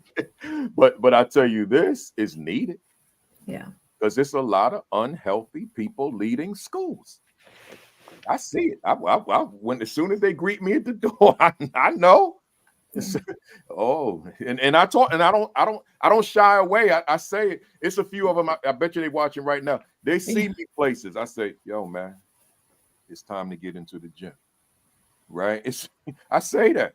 I ain't no shame in my game. I'm like, yo, you need to get in the gym. Right? You don't look good. Oh, but Kafele, you understand, man, I'm working. I mean, I don't want to hear that. It's time to get into the gym. It's time to change your diet. Let me be your example. Type 2 diabetes came with my heart attack, man. That May 1st, 2015 shifted everything for me. I went to a cousin of mine went to a junior prom last night. I walked in that room, saw all this family that hadn't seen me in a while. They were like, man, you lost a lot of weight. I said, yeah, it's intentional. See, it's intentional because I want to live. Let's go. Hey, Principal Hud-Kirk, in your bio, the part I didn't read today, It says you focused on impacting your teachers' instructional practices by identifying and providing high quality, culturally responsive professional learning experiences that are innovative and align with student achievement, best practices, and mindsets. Through impacting instructional practices, your students' academic experiences expanded beyond the traditional classroom walls as students were developing an understanding of social justice and how social justice impacts their school community. Powerful stuff. So, my question to you, why was this culturally responsive approach an important component of your leadership? And why did it matter to your students and yourself? It mattered because I realized during my leadership that our students were disconnected. Our teachers were teaching, we teach the standards, but we weren't connecting it for our students, and we weren't connecting it back, giving our students the why, connecting it back to their communities. And so before the pandemic, maybe 2 or 3 years before the pandemic, we realized that we were having a disconnect through our conversations with students. Teachers were teaching, strategies, but they weren't bringing in those things that really meant. Teachers were having conversations about students are disconnected. They're not, they're not making meaning of the things that I'm teaching. So the question became, well, how are you making that meaning for them? How are you connecting what you're teaching them to what is important to them? So one of the things that ended up coming out, it actually started with an article when the AJC newspaper, which is a big newspaper out here in Atlanta, ranked all the school districts from the best to the worst, if you will. And our district was at the bottom. They were ranking them based on what was provided to students. So for example, we live in a food desert, based on healthcare, education, mental health opportunity. So we were ranked at the bottoms. And so we posed this question, or we shared this article with our students, because we wanted to know, this is what the perception is of you, regardless of what we think we are doing in our school. This is what the state is saying, how we rank and why we're ranking. And so from that conversation, there was a lot of conversations where students got bothered by it. They were like, well, we like the community we live in. We know there's some things that are going on, and so the conversation then went to teachers. How do we bring what we are teaching to help our students? And so the students decided that, well, we want to really work on really changing this narrative about what people think about us. And we want to try to really solve some of these problems. So their problem was solving the problem of us being in a food desert. And our students, we started cultivating that. They came up with a plan of how they want to do that. We met with the teachers. And so we started having conversations about how do we tie our teaching into, because the students decided they wanted to create a garden in our community where would be open to our students and to the community. And so we started really having conversations about what does that look like in our building, really leveraging some of our teachers who were really interested in doing that work. And then we end up leveraging all of the teachers in our building, which ended up leading us into up until last year becoming a STEM school, because that conversation then lended itself to, okay, STEM schools aren't just for the fluent, districts or affluent communities. We can do this work as well, but we have to tie it to the social justice that they identified was the fact that they lived in a food desert and the fact that they wanted to feed their community. So that came out of that, having a food pantry in our schools. So really just being, when I think of culturally relevant, being culture responsive, being very intentional about when we're teaching our students, that we're teaching them, giving them the why, what we're doing, but also relating it back to their communities and to something that has a higher purpose than themselves. So that was kind of some of the things that we did, just for the sake of time, things that we did to really cultivate being culture responsive and getting our teachers to really understand that we can do this work. It was hard work. I mean, it was challenging because it took planning, it took, some guidance, and took different mindset. But it was something that we knew we needed to do if we wanted to produce students who were leaving us and were going to be involved in the community beyond the school. I don't know this, and this is just me. I don't know how we can be optimally effective when cultural responsiveness and cultural relevance are not inherent in what we do. And I might add, along with being equitable, right? I just don't know. It's if someone in the world could explain that to me, I'd probably still not understand, because it just, and to me, it just makes common sense. But the politics of America today, and not just today, but beyond today, don't allow for a lot of us to be culturally responsive and relevant. At least don't allow us to do it legally. If we can slip it in there without anybody knowing, then fine. But in terms of just doing things because they're right by children, there's a lot of places that we just can't do it. So I love everything about what you were doing in your school to be culturally responsive to the children under your leadership. I'm good to go to Dr. Shahid. I thought I was on the talking points. I got overzealous this morning, y'all. We ain't even get to what you sent me yet, and it's already 12:26 Eastern time. But we still on point. I referenced this last time. Let me put it up on the hard work. Hard work, and I'm gonna read the subtitle because it's not coming through on the screen. Self-care. Hard work is self-care. Hard work is vulnerability, and hard work is love. Hard work is joy. And then this book is a 90-day guided self-discovery journal for living an intentional life of self-love and deliberate well-being. If you all in the fam out there would indulge me, I just want to read this portion from the introduction where Dr. Shahid said, "What is hard work?" And she went on and answered it. Hard work is the space where purpose collides with passion. Let's say that again. Hard work is the place where the space where purpose collides with passion, right? Imagine purpose. Now, let me not preach this sermon, but just imagine purpose with no passion, or passion with no purpose, right? That's an imbalance, right? So she's saying, let me stop. Let me just read. She's saying purpose collides with passion. This one of them kind of passages could make me start going on a monologue. So it is the part beyond our human selves, the inner knowing, strength, and connection to our goal. Now let me read this to y'all. October 24, 2022, 2 days after my birthday, I experienced a horrific and traumatic experience when a gunman ambushed my former high school where I served as a principal.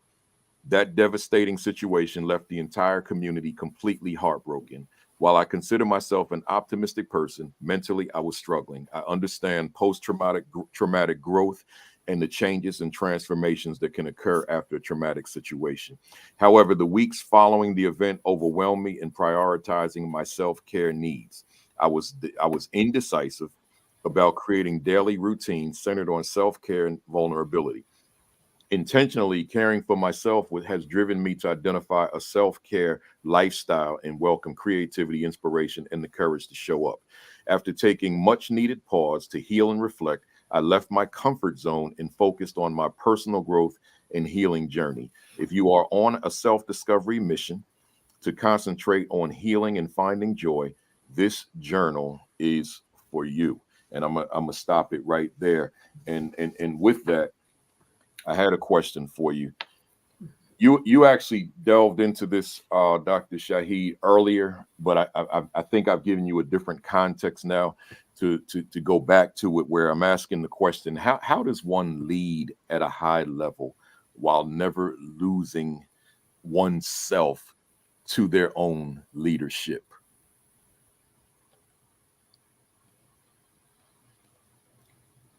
It requires an individual to be aware of who they are, their strengths, their weaknesses, how they show up, how they're perceived by others. Not that we want to change anything, but it's important to be aware.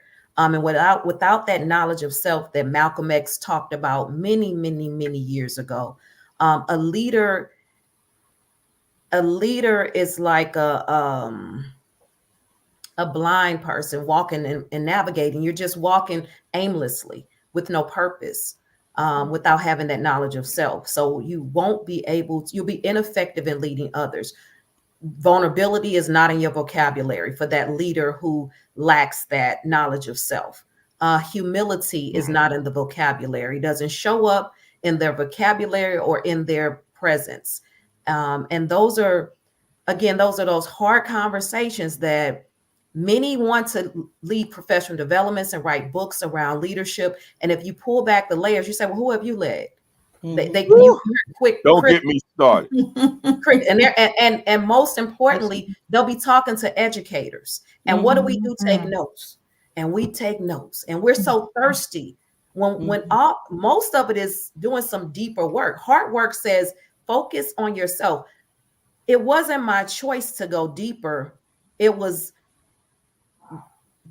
it was the universe. See, you can do it voluntarily or involuntarily. Even with you had God caused you to have some physical illnesses that caused you to now start taking better care of yourself. Same with me. When the tragic happened and I lost a student and a teacher, my words prior to the situation, when we would do the drills at the school, the intruder drills, I remember saying, I don't have to ever worry about an intruder because my office is not near the door.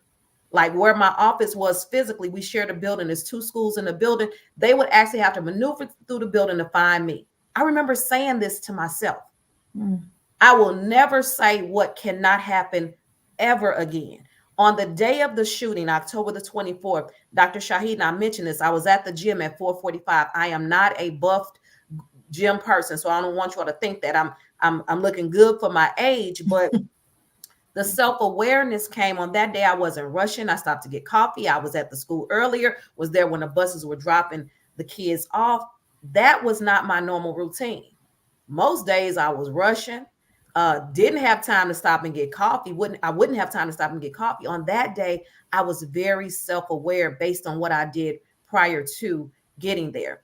I was very, very calm, even though there was a shooter with the AR-15 shooting, and I could hear every shot. Even when the police came in, people say, well, how did you remain calm?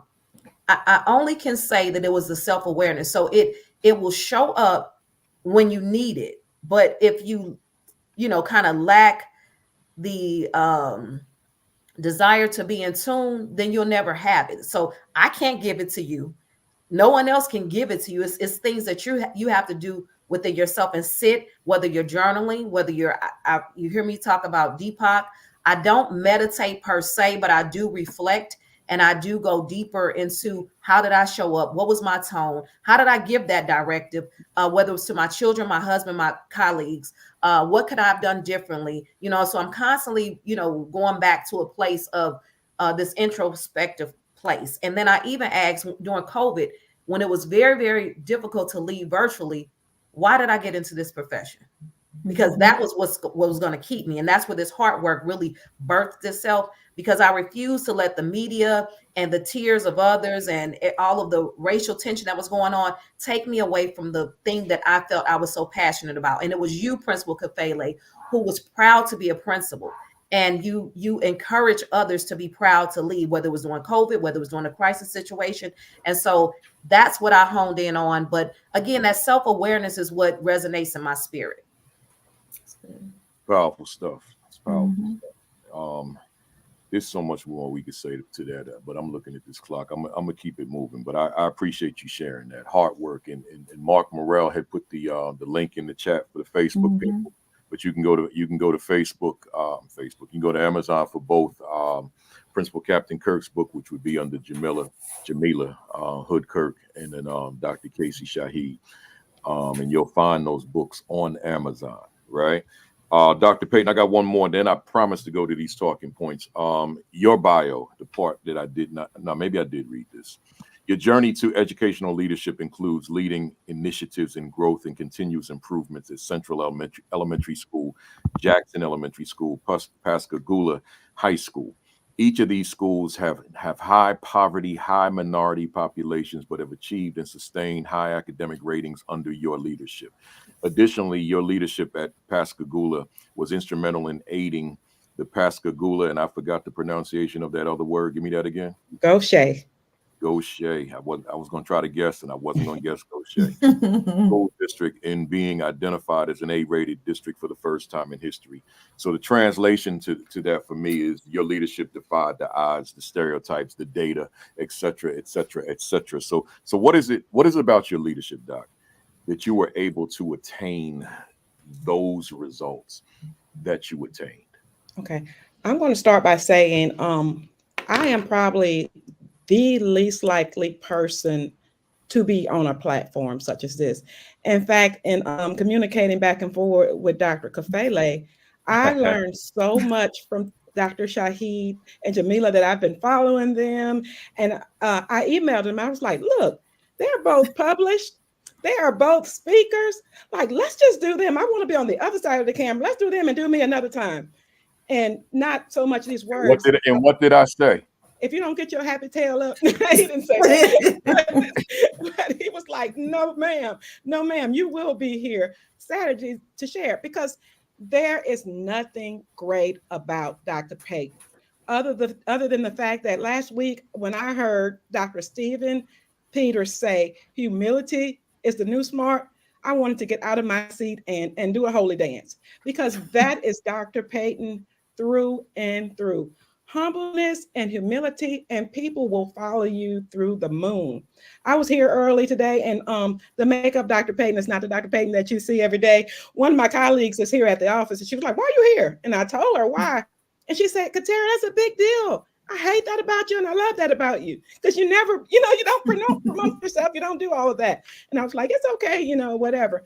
But that is what drove Central Elementary, Jackson Elementary, and Pascagoula High to higher heights.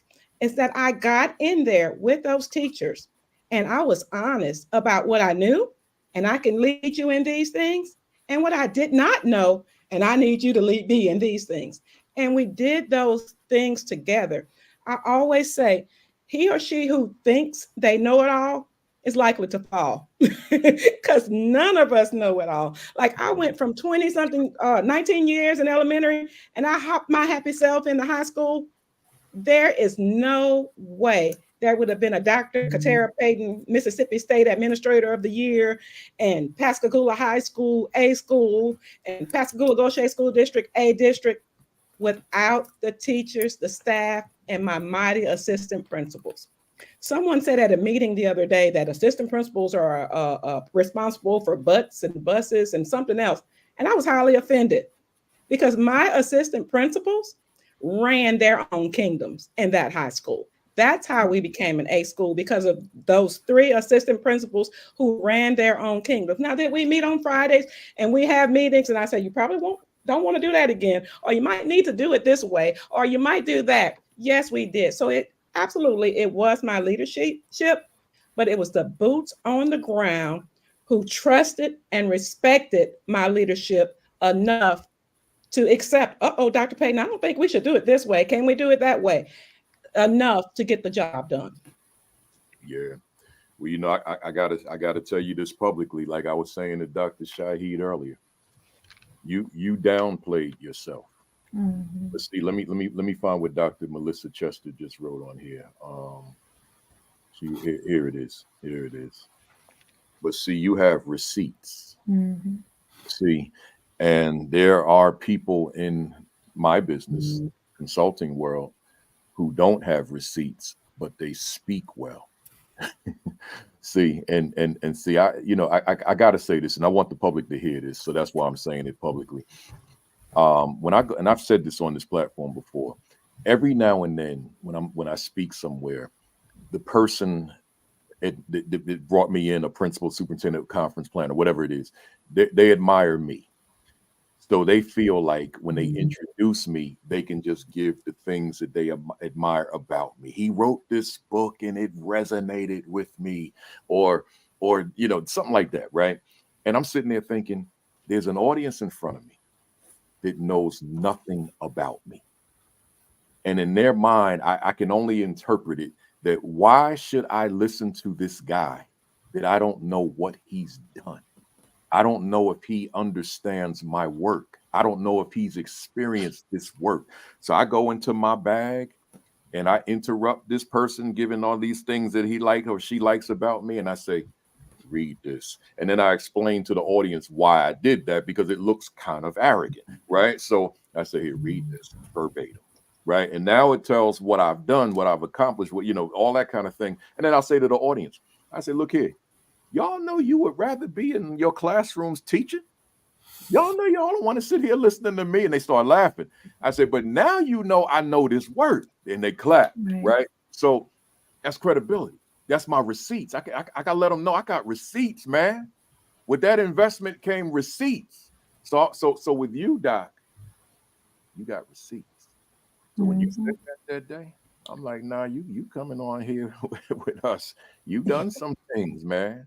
And now I'm gonna say this last part, and then I'm gonna go to these talking points. There's a national audience that needs to hear your voice. I'll say that publicly. I could have written this to you in a private email, but I'm gonna say it publicly for these 558 people on here right now in real time who are watching. You need to have a national voice. You can still do, right? But the rest of the world needs to know you were born, and I'll leave that right there. Thank you. Right? Yep. So listen here, folks. Someone asked how to to the fam out there. We're not finished. It's 12:42 Eastern time, but we ain't finished. We getting there though. But I want you to at least have the information how to get in touch with these fine leaders here. Dr. Shahid, how do they get in touch with you?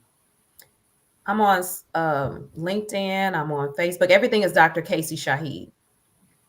And my email is drkacyshahid@gmail.com. So everything is Dr. Kacy Shahid. Say that one more time. Email is drkacyshahid@gmail.com. There you go. Principal Captain Kirk. I'm also on LinkedIn as Jamilah Hud-Kirk, but I'm also on Facebook and on Instagram as Principal Captain Kirk, and Principal Captain Kirk @gmail, or you can email me at my work email, and I've also put that in the chat as well. Excellent. And Dr. Payton. Same here. Everything is Caterria Payton. And my email is caterriapayton@gmail.com. Everything is Caterria Payton. Excellent. So I just want y'all to have that, because some of you have been asking me in the thread, how do we get in contact? And I'll also say that Principal Captain Kirk, you do speak, right? I do. Yeah, I do. So Dr. Kacy Shahid and Principal Captain Kirk, you can reach out to them for speaking engagements. And they're both authors, and I told you about that. And we'll repeat this at the end of the session. But Dr. Payton is coming around, y'all, right? And it's not like you can't reach out to her and ask her to come and speak. Then she can reach out to me and ask me how to price that, and then we'll move on, right? Gotcha. Yeah. We'll do it. All right, here we go. Let's switch gears a little bit. You all sent me some talking points, and I want to start off with Dr. Shahid. You were saying leadership is about taking care of people, and I believe that with every fiber of my being. But coming from you, what do you say? Take care of yourself first.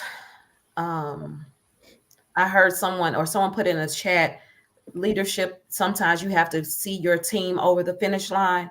But again, sometimes we're not able to make it because we're emotionally, physically not able to, because we've not taken care of ourselves. And the hardest lesson that I learned was after the school shooting. And I was so determined to show up as a hero, not even intentional. I just did what I would normally do, which is I put on this invisible cape, and I was so checking on everybody. I was failing to check in on myself. And it was around that time that the doctor gave me high blood pressure medication, PTSD, insomnia, all of the physical attributes that come after a traumatic event. I had them, but I was still showing up every day, not wanting to look like I wasn't capable of doing things. And it was when the doctor gave me a leave. The doctor made me go on leave. Because I was physically starting to break down. Anxiety is a real thing that I had to learn. I used to say, get over it. I don't know what anxiety, I never knew what anxiety was until now. I know what it feels like. And so taking care of leadership, when you modeling the way I said it, it's taking care of yourself first. And once you do that, then you can effectively show up for others. And it'll be genuine. They'll feel it. They'll receive it. You can even tell that person, that staff member, you'll recognize when they're not doing so well. You can say, hey, take the rest of the day off. That's a human approach that we really don't always get. We don't know that because we're so tightly wound. We're moving, going, and we can't see it in others because we can't see it within ourselves. So that's what I mean when I say leadership is about taking care of people. The number one person is self. Yeah, but that makes a lot of sense, and it's, you know, I don't know that all of us would. You see that staff person that just needs a break, and I don't know that all of us would understand the significance of that and how that might reverberate throughout the building. That, wow, the principal took care of somebody that needed that assistance, but it matters. You know, that builds the team, that builds the morale. When you got a principal that understands the significance of taking care of people who are around you. Good stuff. Anybody want to chime in on that one? It also helps with teacher retention, staff retention, because when they know that you're taking care of yourself and you genuinely care about them taking to themselves, people show up. They want to come back because they don't want to go to an organization that's not going to allow them to take off when their child is sick, or to take off to go to a doctor's appointment, or, you know, really stringent upon. Yeah, there's policies in place about not taking off before and after, you know, maybe a holiday, but just giving some of that grace. And also, you know, if they know that a leader is showing up and working out or creating, you know, workout groups in their building, you know, just making sure that it's a safe, they know that you care about them outside of the work of just actually directly teaching students. You care about them as humans.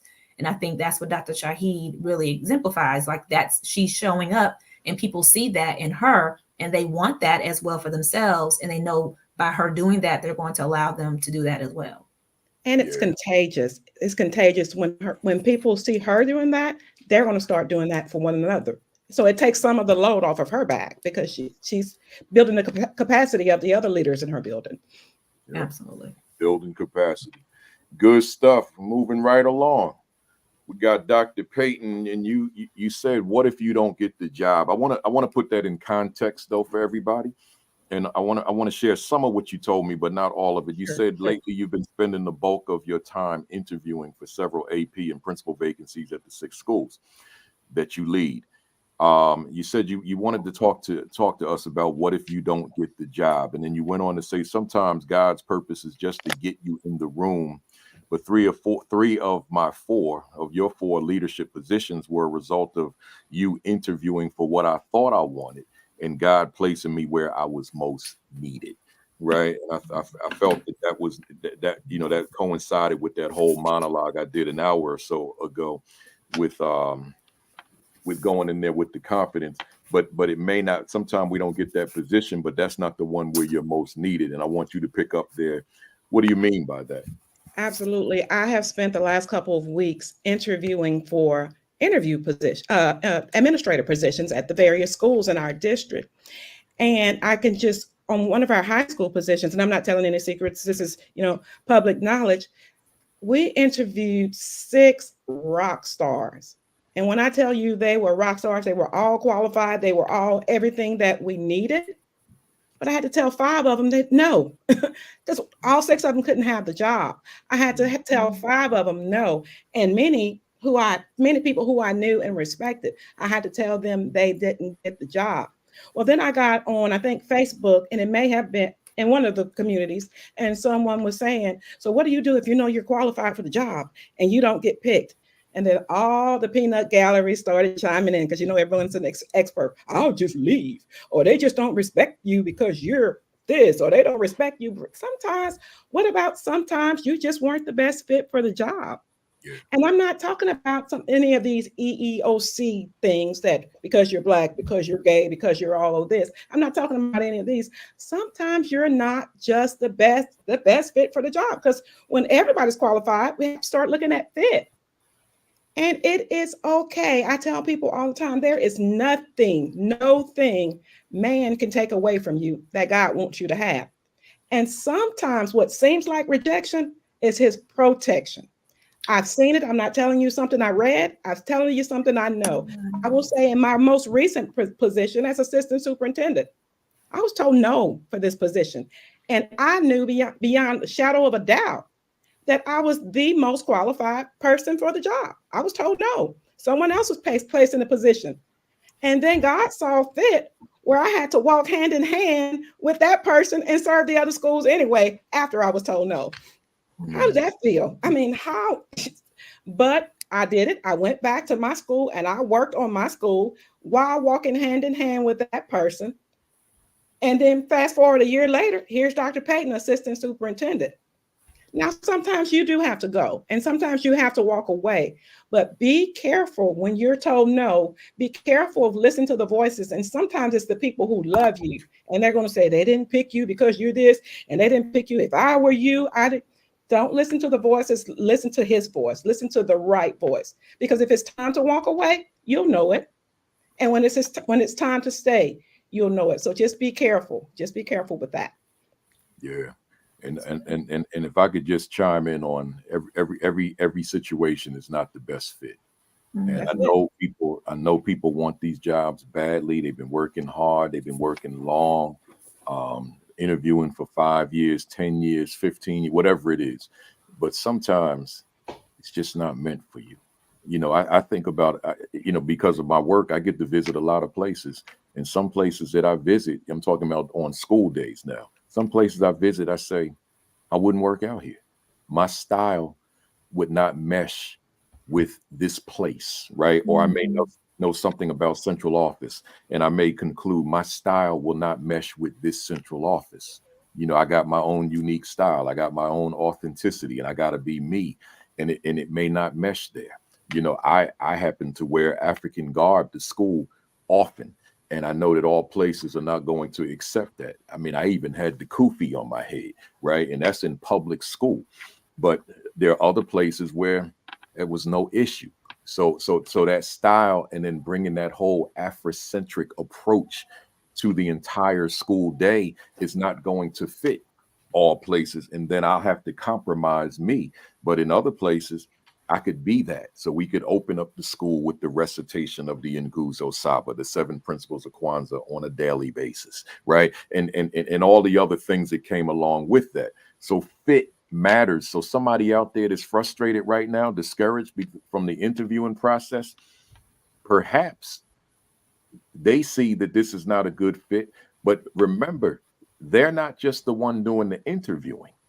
As much as you want the job, you also have to be doing the interviewing. Absolutely. Because you have to, you got to decide, is this where I want to work? Do I want to work with this person on the other side of the desk? Because you may find I ain't clicking with this person. Well, this might be the person you're going to live with for the next few years. And maybe that's not what you want, as bad as you want the job. So you got to keep all that into consideration as you're trying to get that job, right? Because I know I went on some interviews where, I'm sitting across some people. I'm like, nah, we can't work together. It ain't gonna work, right? Anybody else had any thoughts on that, or should I move on? I'll just add my first principal position. Again, I went applying for a job because it was a job that I thought I wanted, a job that I'm familiar with, and I was told no. But then I got a call back because I was in the room. God put me in the room with people, and I got a call back for another position, and it turned out to be the perfect. Jackson Central Elementary was the perfect. It was my school where I needed to be, where he wanted me to be. So just being humble, humility plays a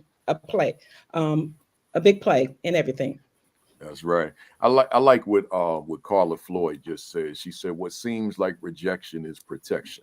Right? What God has for you is for you, and it be your fit. Right? Y'all all preaching. Appreciate that. Yeah. So let me move on to this next one here.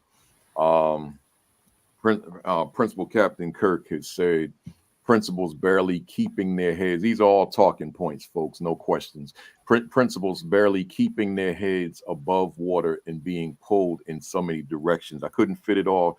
StreamYard only gives me but so many characters. So I want to read the rest of this. She said, I've consequently been focused on supporting principals by, and I want you to hear these 4 C's, family out there. I'm read that statement again. I've consequently been focused on supporting principals by building capacity, coherence, collaboration, and consistency. If you could elaborate on that, I'm going to call you Doc as well. If you could elaborate on that, Doc, and particularly those 4 C's: capacity, coherence, collaboration, and consistency? Okay, so that's a whole session, but let me start with capacity. In my role, what I realized, well, first of all, I knew that as a principal. The principals have a lot of lifting, a lot to negotiate, a lot that they're really trying to lead a whole school community. And oftentimes we get caught up in trying to do this work alone. So one of the things that I found myself doing to help with this capacity building is building capacity of other leaders or teacher leaders in their buildings. In other words, how can I take some things off of their plate where they're not having to do all of the work? It could be something as simple as emails. Principals get hundreds of emails a day. And so when it goes to one, but then when the information doesn't go to the rest of the leadership team because they have so many things on their plate, it can become overwhelming. Communication can get lost. So how can I help with that? Well, I build capacity in other leaders in their building to do that, whether it's assistant principal, whether it's their instructional coach, whether it's their EIP lead. So I think one of the things that I really realized early on in my own leadership journey is that the more that I empowered other people around me, the more that I was able to delegate and provide, take some of that work off of me. And then it also gave ownership to the rest of the building.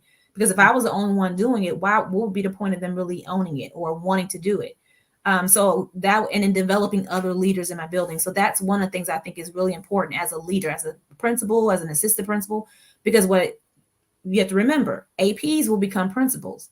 Another teacher leader in your building will become an AP. So how are we supporting and building their capacity right now? How are we liberating that capacity?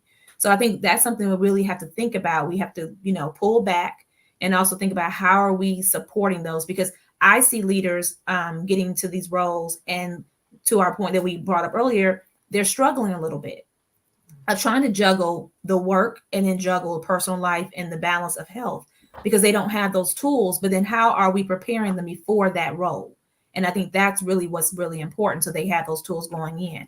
The consistency is something that I know I don't have total control over. I have control of my departments or what I do. But oftentimes I'll go in a building and ask, how are you, what's consistent in what can you really say is consistent in your school that everybody can speak to? Whether it's consistency in how you communicate, whether it's consistency of practices, whatever that may be, I think it's important because it provides structure to the building. And it also helps you identify what's not working, because if you're not doing something consistently, you have to go back and identify, why aren't we doing that consistently? Is it something that we can't do right now?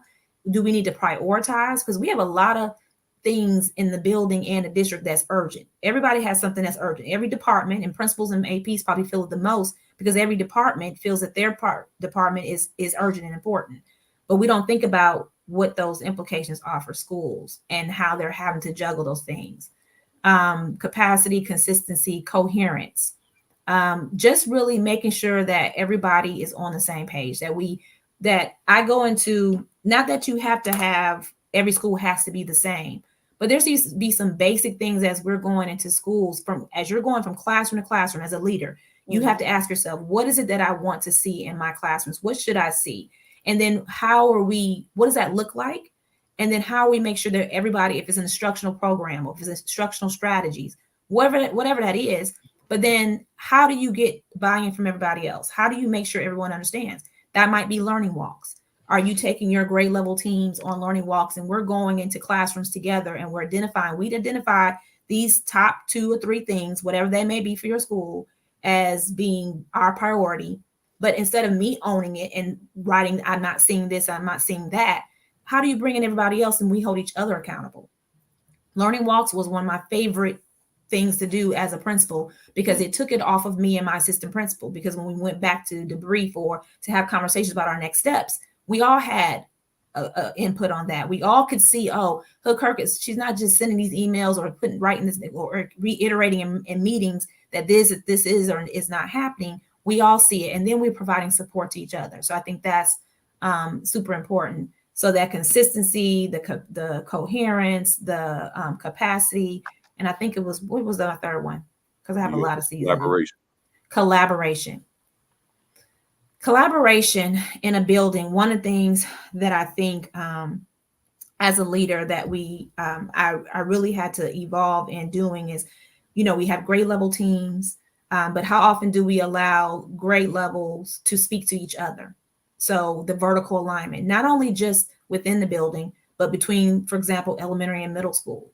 I was in a building recently in a middle school, and the teachers were sharing their concerns about the sixth graders coming with lack of certain skills. And my conversations were, well, have you thought about reaching out to the fifth grade, the principals, and working with fifth grade teachers?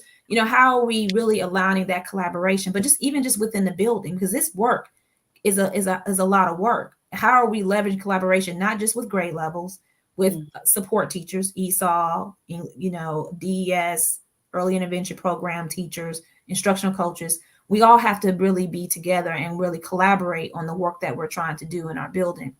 So I think those were just some things that I realized as a leader, especially in my new role, but even as a principal, I'm trying not to forget the lens of the principal. That's one thing going up into the district office. I always want to keep the lens of principal. It was the same way as a principal. One of the reasons why I would attend professional learning with my teachers, one, because I wanted them to see me in professional learning. Two, I really want to learn. And three, if I'm going in classrooms and holding you accountable, how am I going to do that if I don't know what I'm doing? And then four, it's one thing to learn it. For me, going in classrooms and modeling and doing, it was really for my own self-efficacy. I wanted to know how it felt to administer a certain assessment or to implement a certain strategy, a program, so that when I'm going back outside the building and I'm sharing these concerns about what teachers have concerns about or what's working, what's not working, I can speak to it because I've done some of that work. Through observations, I didn't do it all the time, but I would do it because I just wanted to learn more about it.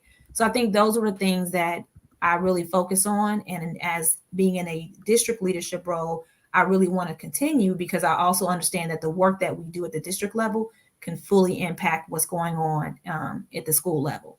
So just trying to keep that lens and the practices and being consistent and collaboration between the district and the schools, because that's important. We have to be keenly aware of what's happening in buildings, what's happening. I think one of the advantages of going in central office and having been a principal or assistant principal is that the nuances of the work. When you're trying to roll out a program or a district initiative, as a school leader what those implications are. That may not, it sounds nice, but in implementation, is that really going to work for schools? Because we have all these different initiatives. So that's just been really a focus for me. But as a school leader, you can have those same C's in your building. I love it. To the fam out there and those who are just looking to build their craft and to become that much more proficient in what you do, you're not going to go wrong with, again, capacity, coherence, collaboration, consistency. We got one more round, 3 more to go, and I also want to say before I put this next talking point up, to see in real time in terms of peak viewers right now, it's 624 when we've been on here for 2 hours, is phenomenal to me. And that doesn't count the ones that didn't stay the whole time and will pick up later. That's in the thousands. But just in terms of 620 people viewing right now after we've been on 2 hours, that's phenomenal. And I think it speaks to the strength of this platform. So kudos to the 3 of you. Let me go to this next one. Dr. Shahid, you said growing through challenges. And I know you've spoken to that and you've given us so many different contexts, and I'm going to ask you to do it one more time. Mm-hmm. What are you saying as a talking point? It means having the ability to lead under amplified pressures and demands, because it's not if something happens, it's really when. Mm-hmm. And so how do you grow through those challenges that we're all going to face? How do you lead during those challenges that we all will face, and continue to lead even when the challenge comes your way? Principal Hud-Kirk talked about capacity, and is having that capacity to confront the threats and know how to take the right risk. Immediately following the shooting, I became the lead communicator, and we're talking about, and what happened, a whole community and a whole district, no one knew what to do. It was unprecedented. I'm connected with the Principal Recovery Network, which is again, a saddest club you want to be a part of. These are principals who survived the school shooting. And with Frank from Columbine being one of the veteran seasoned leaders within the group. Well, when I first became a part of the group, I asked a very difficult question that, so the group puts out a guide, and it's the Principal Recovery Guide. And it's a guide that helps you in the aftermath and recovery of a crisis situation. I immediately scanned the guide, used the guide as my reference. But when I began to feel distress within my body and mental capacity, all of that was questioned. I went to that section in the guide. It was not there. And so I asked the group, well, how do you take care of yourself? How have you grown through this challenge? Everyone, when I say the most selfless group of individuals, Frank stayed at Columbine for 15 years after the incident. Principals, they were talking about what happened. And I was only focused on post-traumatic growth. So how do I grow from this incident and not let it consume me?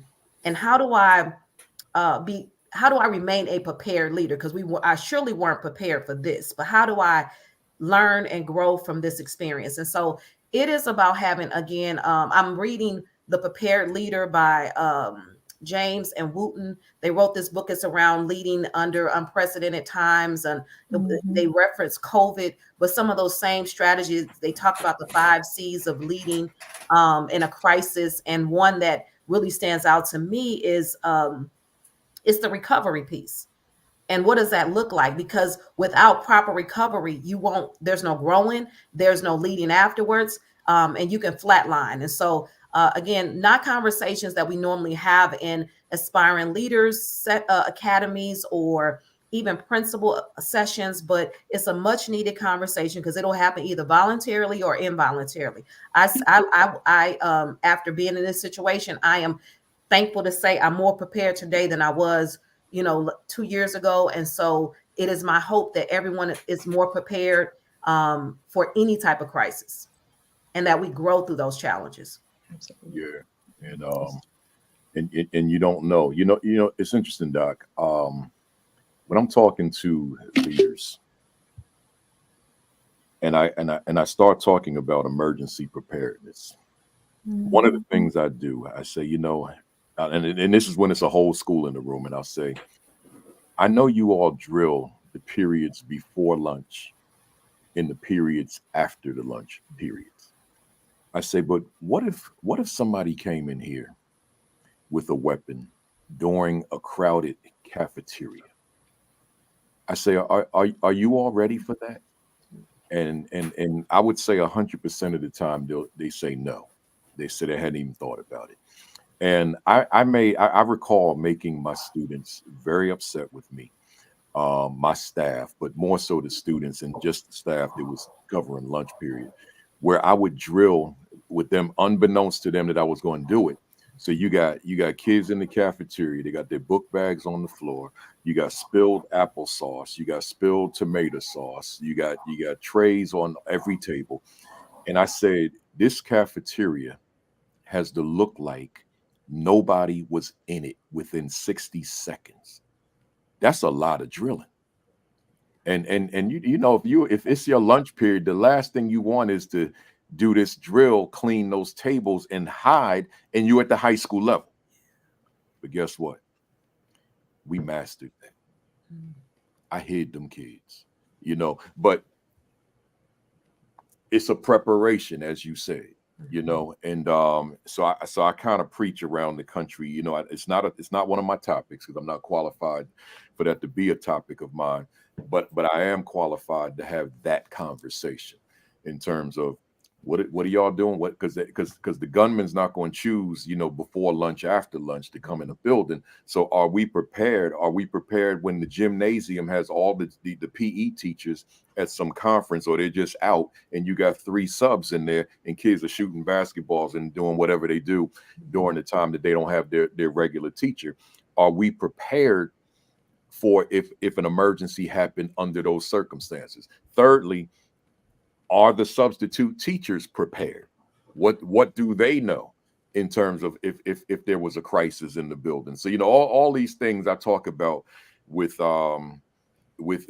audiences, because these are things that I decided that I need to consider as a principal. So I just wanted to throw that into the fam out there, because I bet you there's some fam out there that hasn't really given that a whole lot of thought, you know. So give that some thought too. If you know, let me get my mirror. I haven't used it one time today. If you know you're going back to a school Monday that's got preparedness as good as it can be for the periods that are not lunch periods, and for a day when there are no subs in the building, ask yourself, while I got this mirror up, but are the substitute teachers ready? And are you ready during the lunch periods? And if not, then I know you're getting ready for statewide testing, but once you finish that, you might want to make sure that you've got some type of emergency preparedness plan that speaks to what we do during the lunch periods, including that heavy duty transition from one lunch period to the second lunch period, right? When those hallways are super crowded and kids who have a mindset that I'm not getting ready to go to the next class, but I'm getting ready to go to the cafeteria. That's a different mindset in the hallway, right? So, you know, you might want to think about all those things, fam. That's why we got this platform. Let me go to the next one. Where we at? Number 4. No, number 5. I'm sorry. Here we go. I think this is where I'm at. Let's see. Yeah, it is. Dr. Payton, before I even go through that, I want to read a quote that you had, that you sent me, and you wrote this. Let me read this to the fam. In schools where healthy culture exists, the relationships between teachers and administrators become symbiotic in nature because all parties benefit from the interactions. When the adults in schools become champions for one another, they become an indomitable force of champions for all students. So with that said, your talking point said, my purpose has evolved over the years from being a champion for students to being a champion for teachers and staff, and now principals, so they can be champions for students. Now, I'm going to turn this over to you, but I would be remiss if I didn't say this one thing. I interviewed for superintendent positions several times, but I didn't seek those positions out. These were folks who called me, board members, and we want, you know, that type of thing. And in sitting in those meetings, I knew I didn't want the job. I just went for sport. That's all, you know, that's all. I don't want to be a superintendent, but I went since I was flattered that someone saw a superintendent in me. So I went and sat there. But here's the thing. In those interviews, every one of those interviews I went on, I said, look, I want you to understand something. As important as the children are, in my capacity of superintendent, if I were to be offered this position, the children are not my number one priority. I said, my number one priority are the building principles, right? I said, because if those building principles are not on point, then none of it's going to work. I said, but if you have an expectation that you're going to come to this central office at any time, board members, and find me in my office every day in the morning, then you and I are not going to get along. And I knew I didn't want the job, so I could speak that way. So you and I are going to clash, because I have to make sure that those buildings are being led at the highest level. And that way I'm not going to micromanage a principal, and I'm not going to bug a principal, but I got to make sure that that principal is on point, right? So when I read what you wrote, not to say that you're saying the exact same thing, but when I read what you wrote, it resonated with me, because it made me think about the fact that I cannot be a highly effective superintendent if I don't have that symbiotic relationship with the principals who lead that school. With that being said, let me turn it over to you. Absolutely. And what y'all doing, man, with these numbers keep going up, man? We almost at 700, and it's like 2 hours. What's going on here? Go ahead, you got it. What I failed to mention earlier is when I was told no for this assistant superintendent position once before, one of the topics that came up was that if we take you for Pascagoula High, well, who's going to lead Pascagoula High? And I was in my feelings back then. I'm just like, well, it's not my problem, it's yours, you know, that kind of stuff, the back and forth. But what I did is I knew that if I left Pascagoula High School, that Pascagoula High School was in good hands, because what I had done for 5 years is build the capacity, and I cannot say it enough, build the capacity of other leaders. Not only were the assistant principals ready, but the teacher leaders were ready to continue to sustain no matter who the principal is. And I say all the time, those degrees that you see back there hanging on the wall, those were for my students. When I got them framed for my students when I was principal, because I wanted them to see when they come in my office and telling me what they can't do, what you can do in spite of what your past is. So those were for my students, but my adults don't care about those degrees. They care about how much I care about them. That's right. They care about how much I care about them and what can I contribute to their growth. So what I did, I spent the next year showing how my assistant principals could run that school. And I took my hands off further and further and further and further. And before you know it, they were running Pascagoula High School without me. So I was a champion for those assistant principals. And me being a champion for those assistant principals, they were a champion for the teachers that they led. And those teachers that they led were in turn champions for students. So again, it's contagious. It's contagious. It does start with the leader. John Hattie, in his research, leadership, we say leadership, leadership, leadership, but the effect size for leadership is like 0.6, 0.7.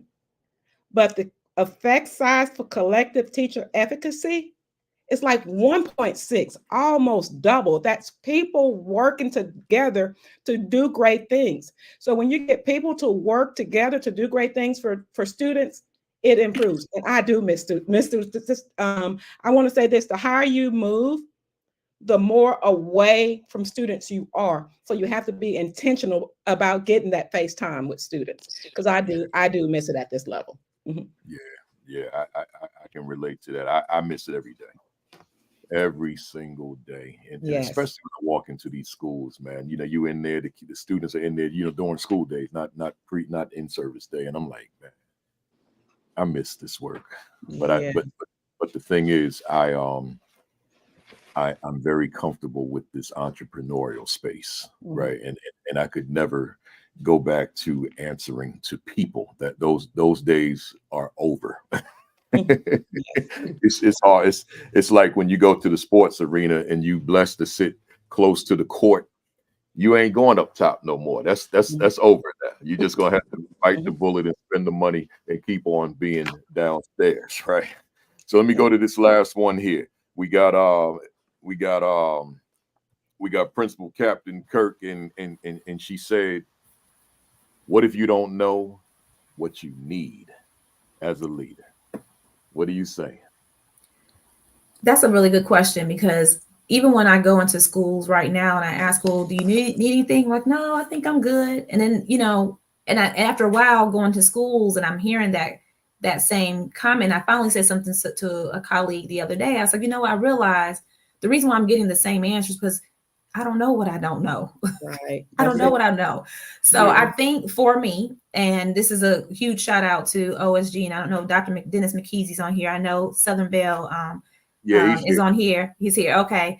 One of the things that I was probably one of the best decisions I made as a leader was getting a coach or having a mentor.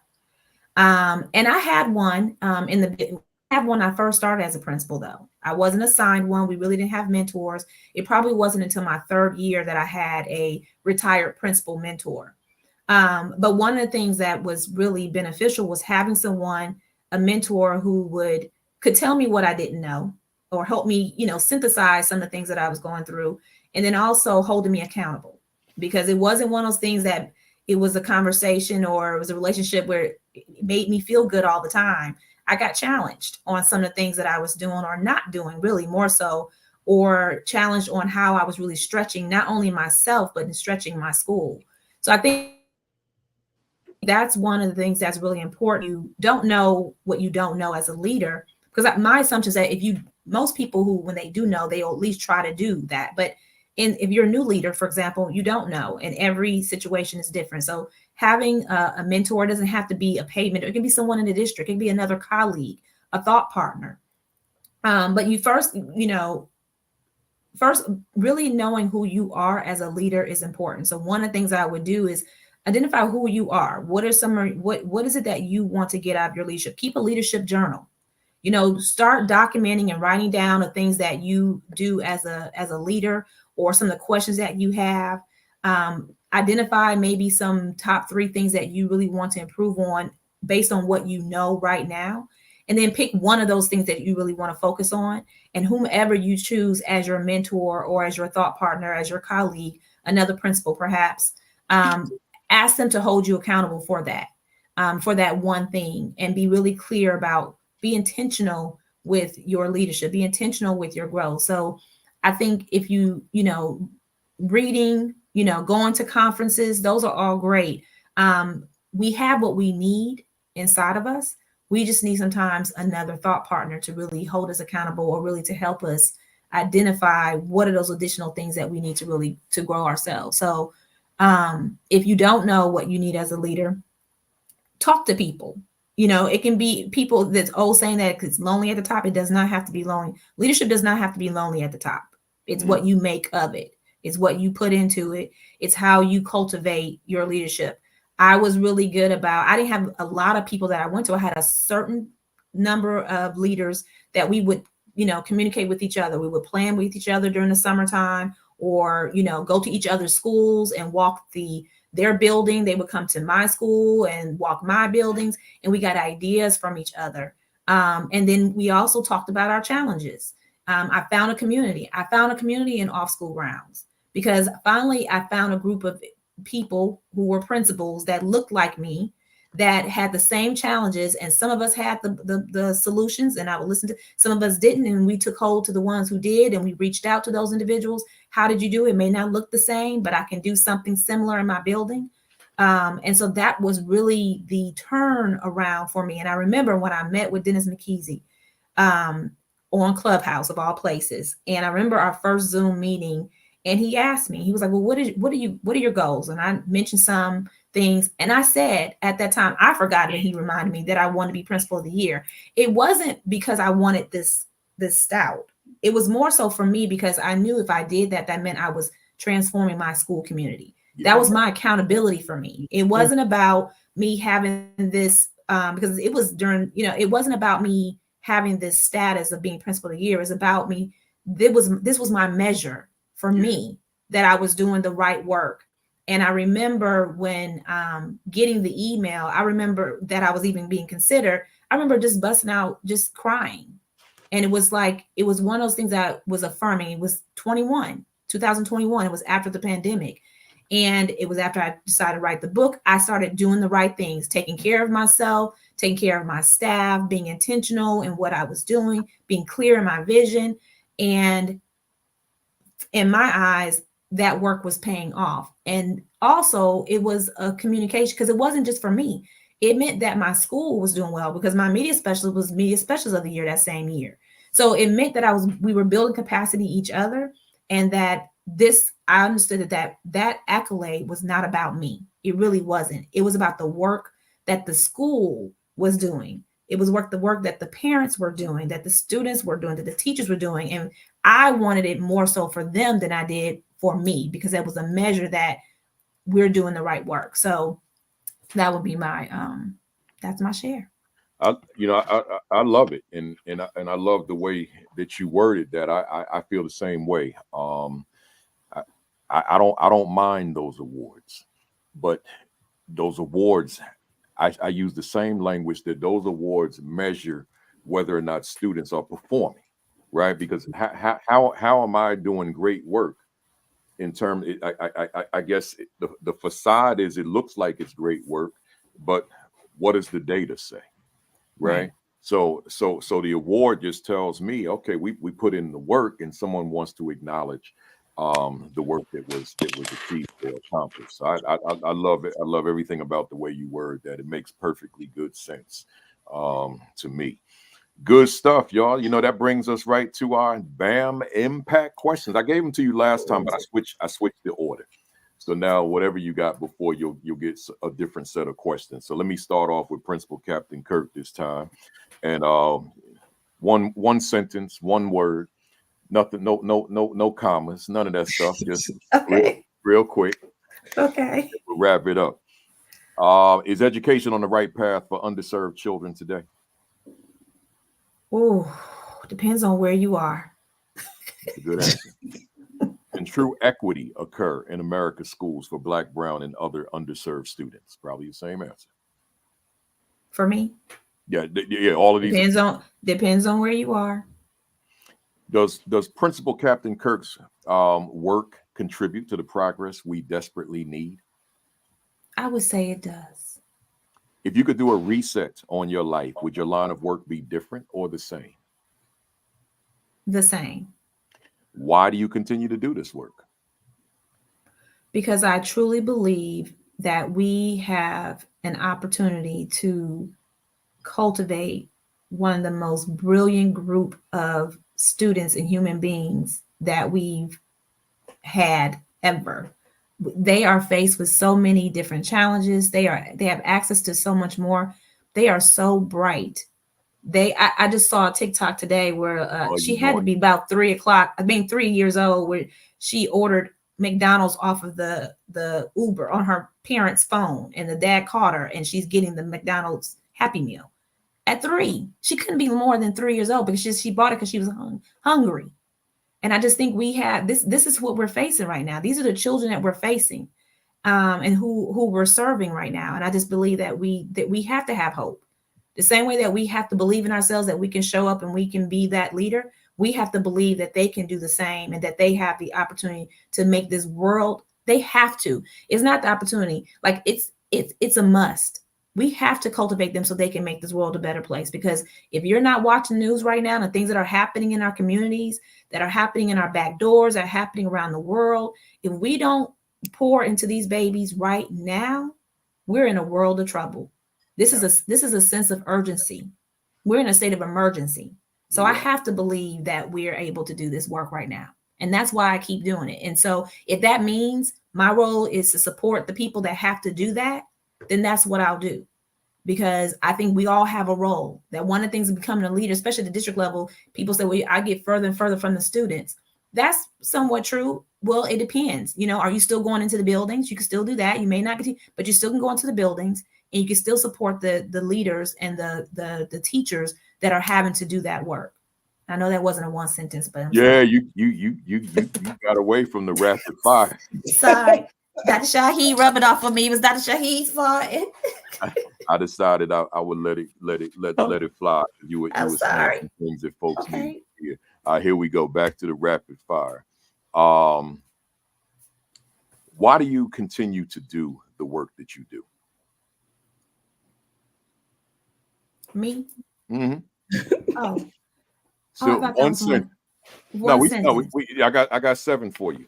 Okay. Why do I keep doing it? Because it's necessary. Because it's necessary. Matter of fact, I got so okay. I asked you that one already. That's why you. Yeah, that's why I was. Yeah. Okay. What do you love? What do you absolutely love about this work? Ooh, what I absolutely love about this work, that it's so liberating. Like it is liberating on every level. I love seeing growth. I love seeing change. I love seeing success. I love seeing. Now look what Dr. Melissa Kester wrote on the screen. I'm sorry. Big time. Okay. Okay, go. Here we next. I don't do good with these guys. That was your 7, right? Here we go. Dr. Payton. Dr. Payton, what do you dislike about the work you do? In any type of injustice or unfairness. What has been your greatest victory in this work? Seeing students as successful adults. What has been your greatest mistake in this work? Not sharing more of myself sooner. What has been your greatest challenge in this work?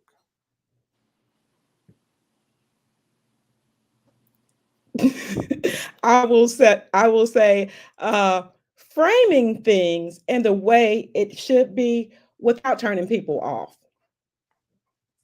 Are you proud of your first year as an assistant principal? Yes, Are you proud of your first year as a principal? absolutely. And lastly, who inspires you in the work that you do? Other administrators and other educators who are doing things differently, from whom I can learn. Excellent, excellent. And last, Dr. Shahid, Let's what are go. you reading? What are you reading right now? I'm reading Charles Whitfield, Healing the Child Within. What book would you recommend for the fam right now? I'm gonna be biased. I'm gonna recommend my book, Hard Work. Do some Go ahead. Let's reflective go. work, everybody. Me too. Yes, yes. There we go. What do you want to accomplish that you haven't accomplished already? I want to continue to amplify my voice at a national level around vulnerability assessments, risk preparedness, recovery, and anything around crisis management. And physical fitness and healthy All that eating stuff. choices All and that yoga too. and all that stuff. Yes. Are you satisfied with where you are professionally? Yes. What could you say to a viewer out there who continues to face closed doors? Knock it open. It's only closed in your mind. Mhm. What could you say to a viewer out there who's lost their fire? Get this hard work journal and write down your goals and work to accomplish your goals. This journal is going to open up some things within you. Love it. And last one, this goes to all three. I'll start with you, Dr. Shahid. If Dr. Kacy Shahid was a word in a dictionary, what would be your definition? The word would be intrepid, and that is fearless and courageous. Yeah. Next, I was going to say doctor, but it's coming, man. Dr. Jamilah Hud-Kirk. If your name, if Dr. Jamilah Hud-Kirk was a word in the dictionary, what would be your definition?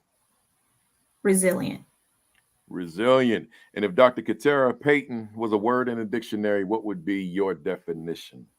Determination. Determination. Man, this was great stuff. Great stuff. You know, if folks in the fam, you know what we do. Those of you who are regulars, we put the emojis up. Give us your emoji if this session today, number 208, resonated with you.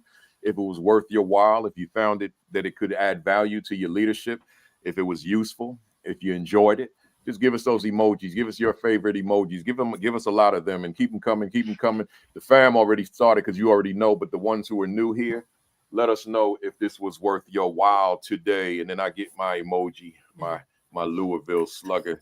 I got my Jackie Robinson on, so I'm gonna hit it out the park. Bam. Y'all, I did the math. Right. I never did the math before. Y'all went to bat 4 times each. You hit a grand slam each time. That's 4 runs every time you went up. So if I did my math right, that means that you scored 48 runs today. That's a whole lot of runs in a baseball game, right? So great stuff, and keep on doing what you do. Let these folks know one more time, the fam, how can they get in touch with you? I'll start off with Dr. Shahid.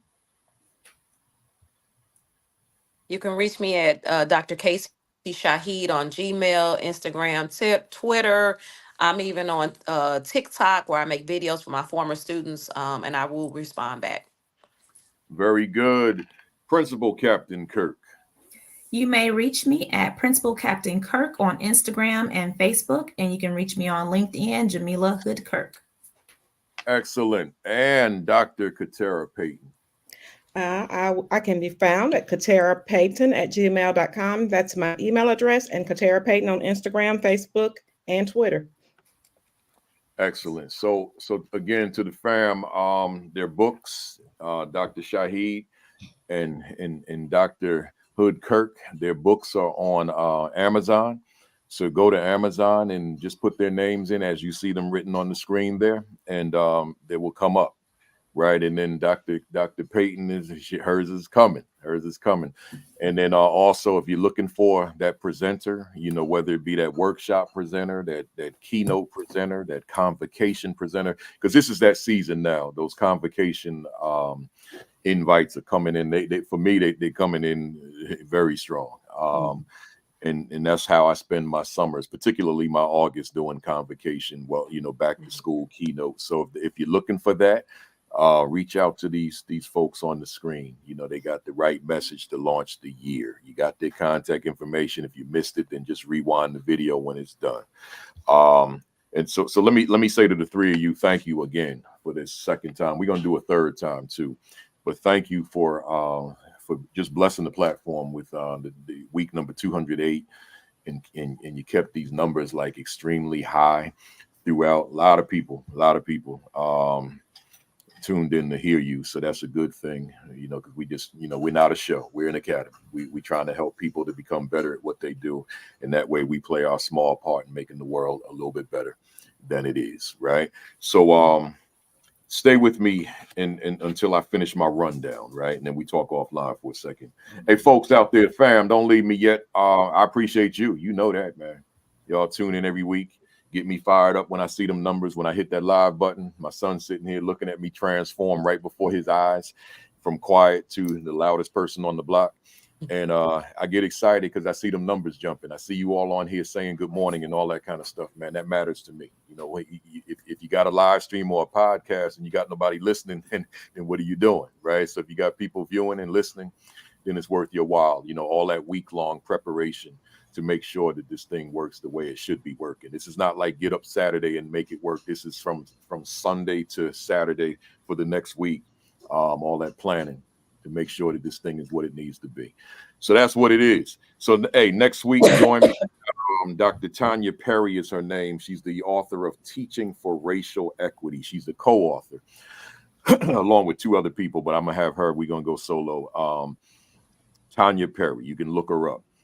Next Saturday, Super Saturdays, Facebook Live, 10 o'clock, Sean Hurt, followed by Create and Educate with Dr. Sheikah Houston and Dr. Tammy Taylor. And then myself at 10:55. I think Josh is off the grid for a while, so we don't talk about the Sunday anymore. So just Super Saturday. Join us every Saturday morning starting at 10 o'clock with Sean Hurt.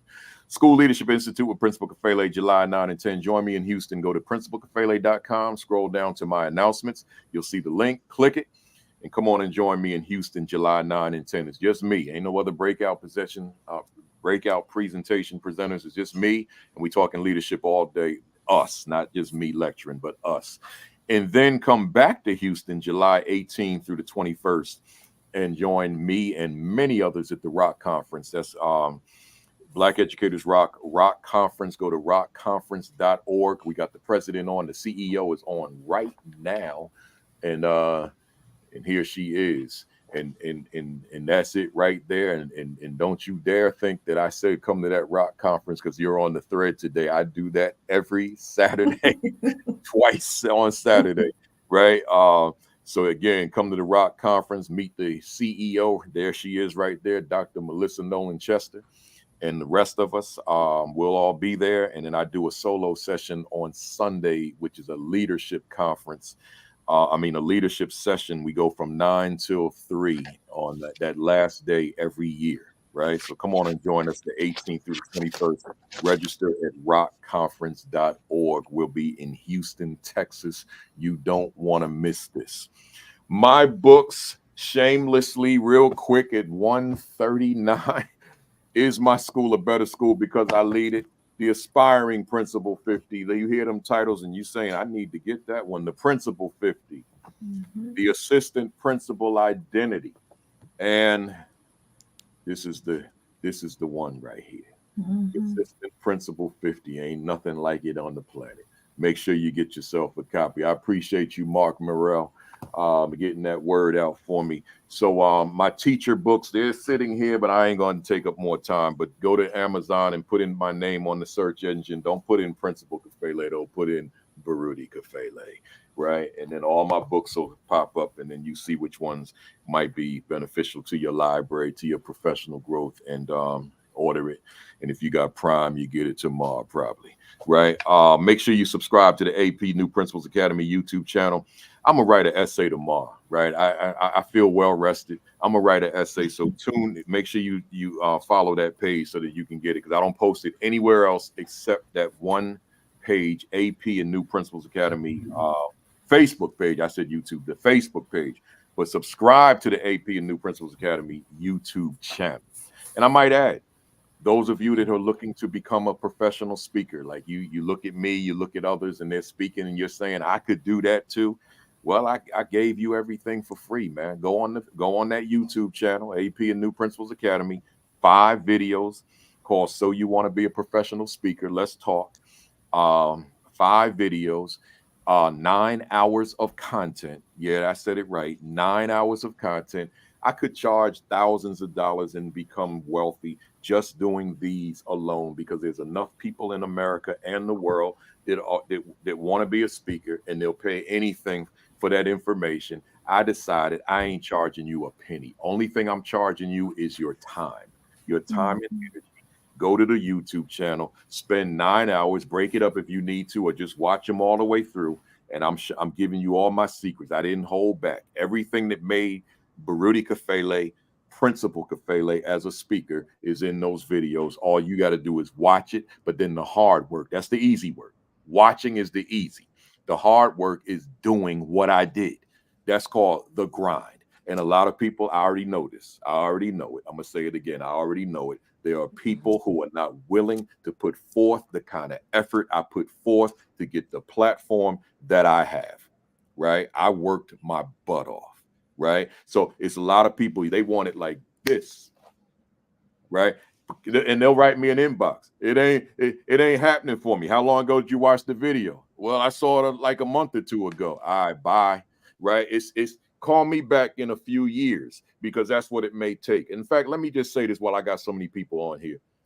It took me 2 decades to get to where I am right now as a presenter. Maybe I need to repeat that. It took me 2 decades. I didn't say 2 years. It took me 2 decades to get to this point where I've spoken on every big stage in this country, right? 2 decades. And when I was doing it as a young guy on the come up, looking up in my 20s and 30s, it's not like I had them examples in front of me of black men who were doing this on that level. Of course, Jawanza Kunjufu was an idol of mine. He still is, but he and I are not doing the same thing, right? Of course, there was someone like a Asa Hilliard, who's a professor, Dr. Asa Hilliard, I should say Dr. Jawanza Kunjufu as well.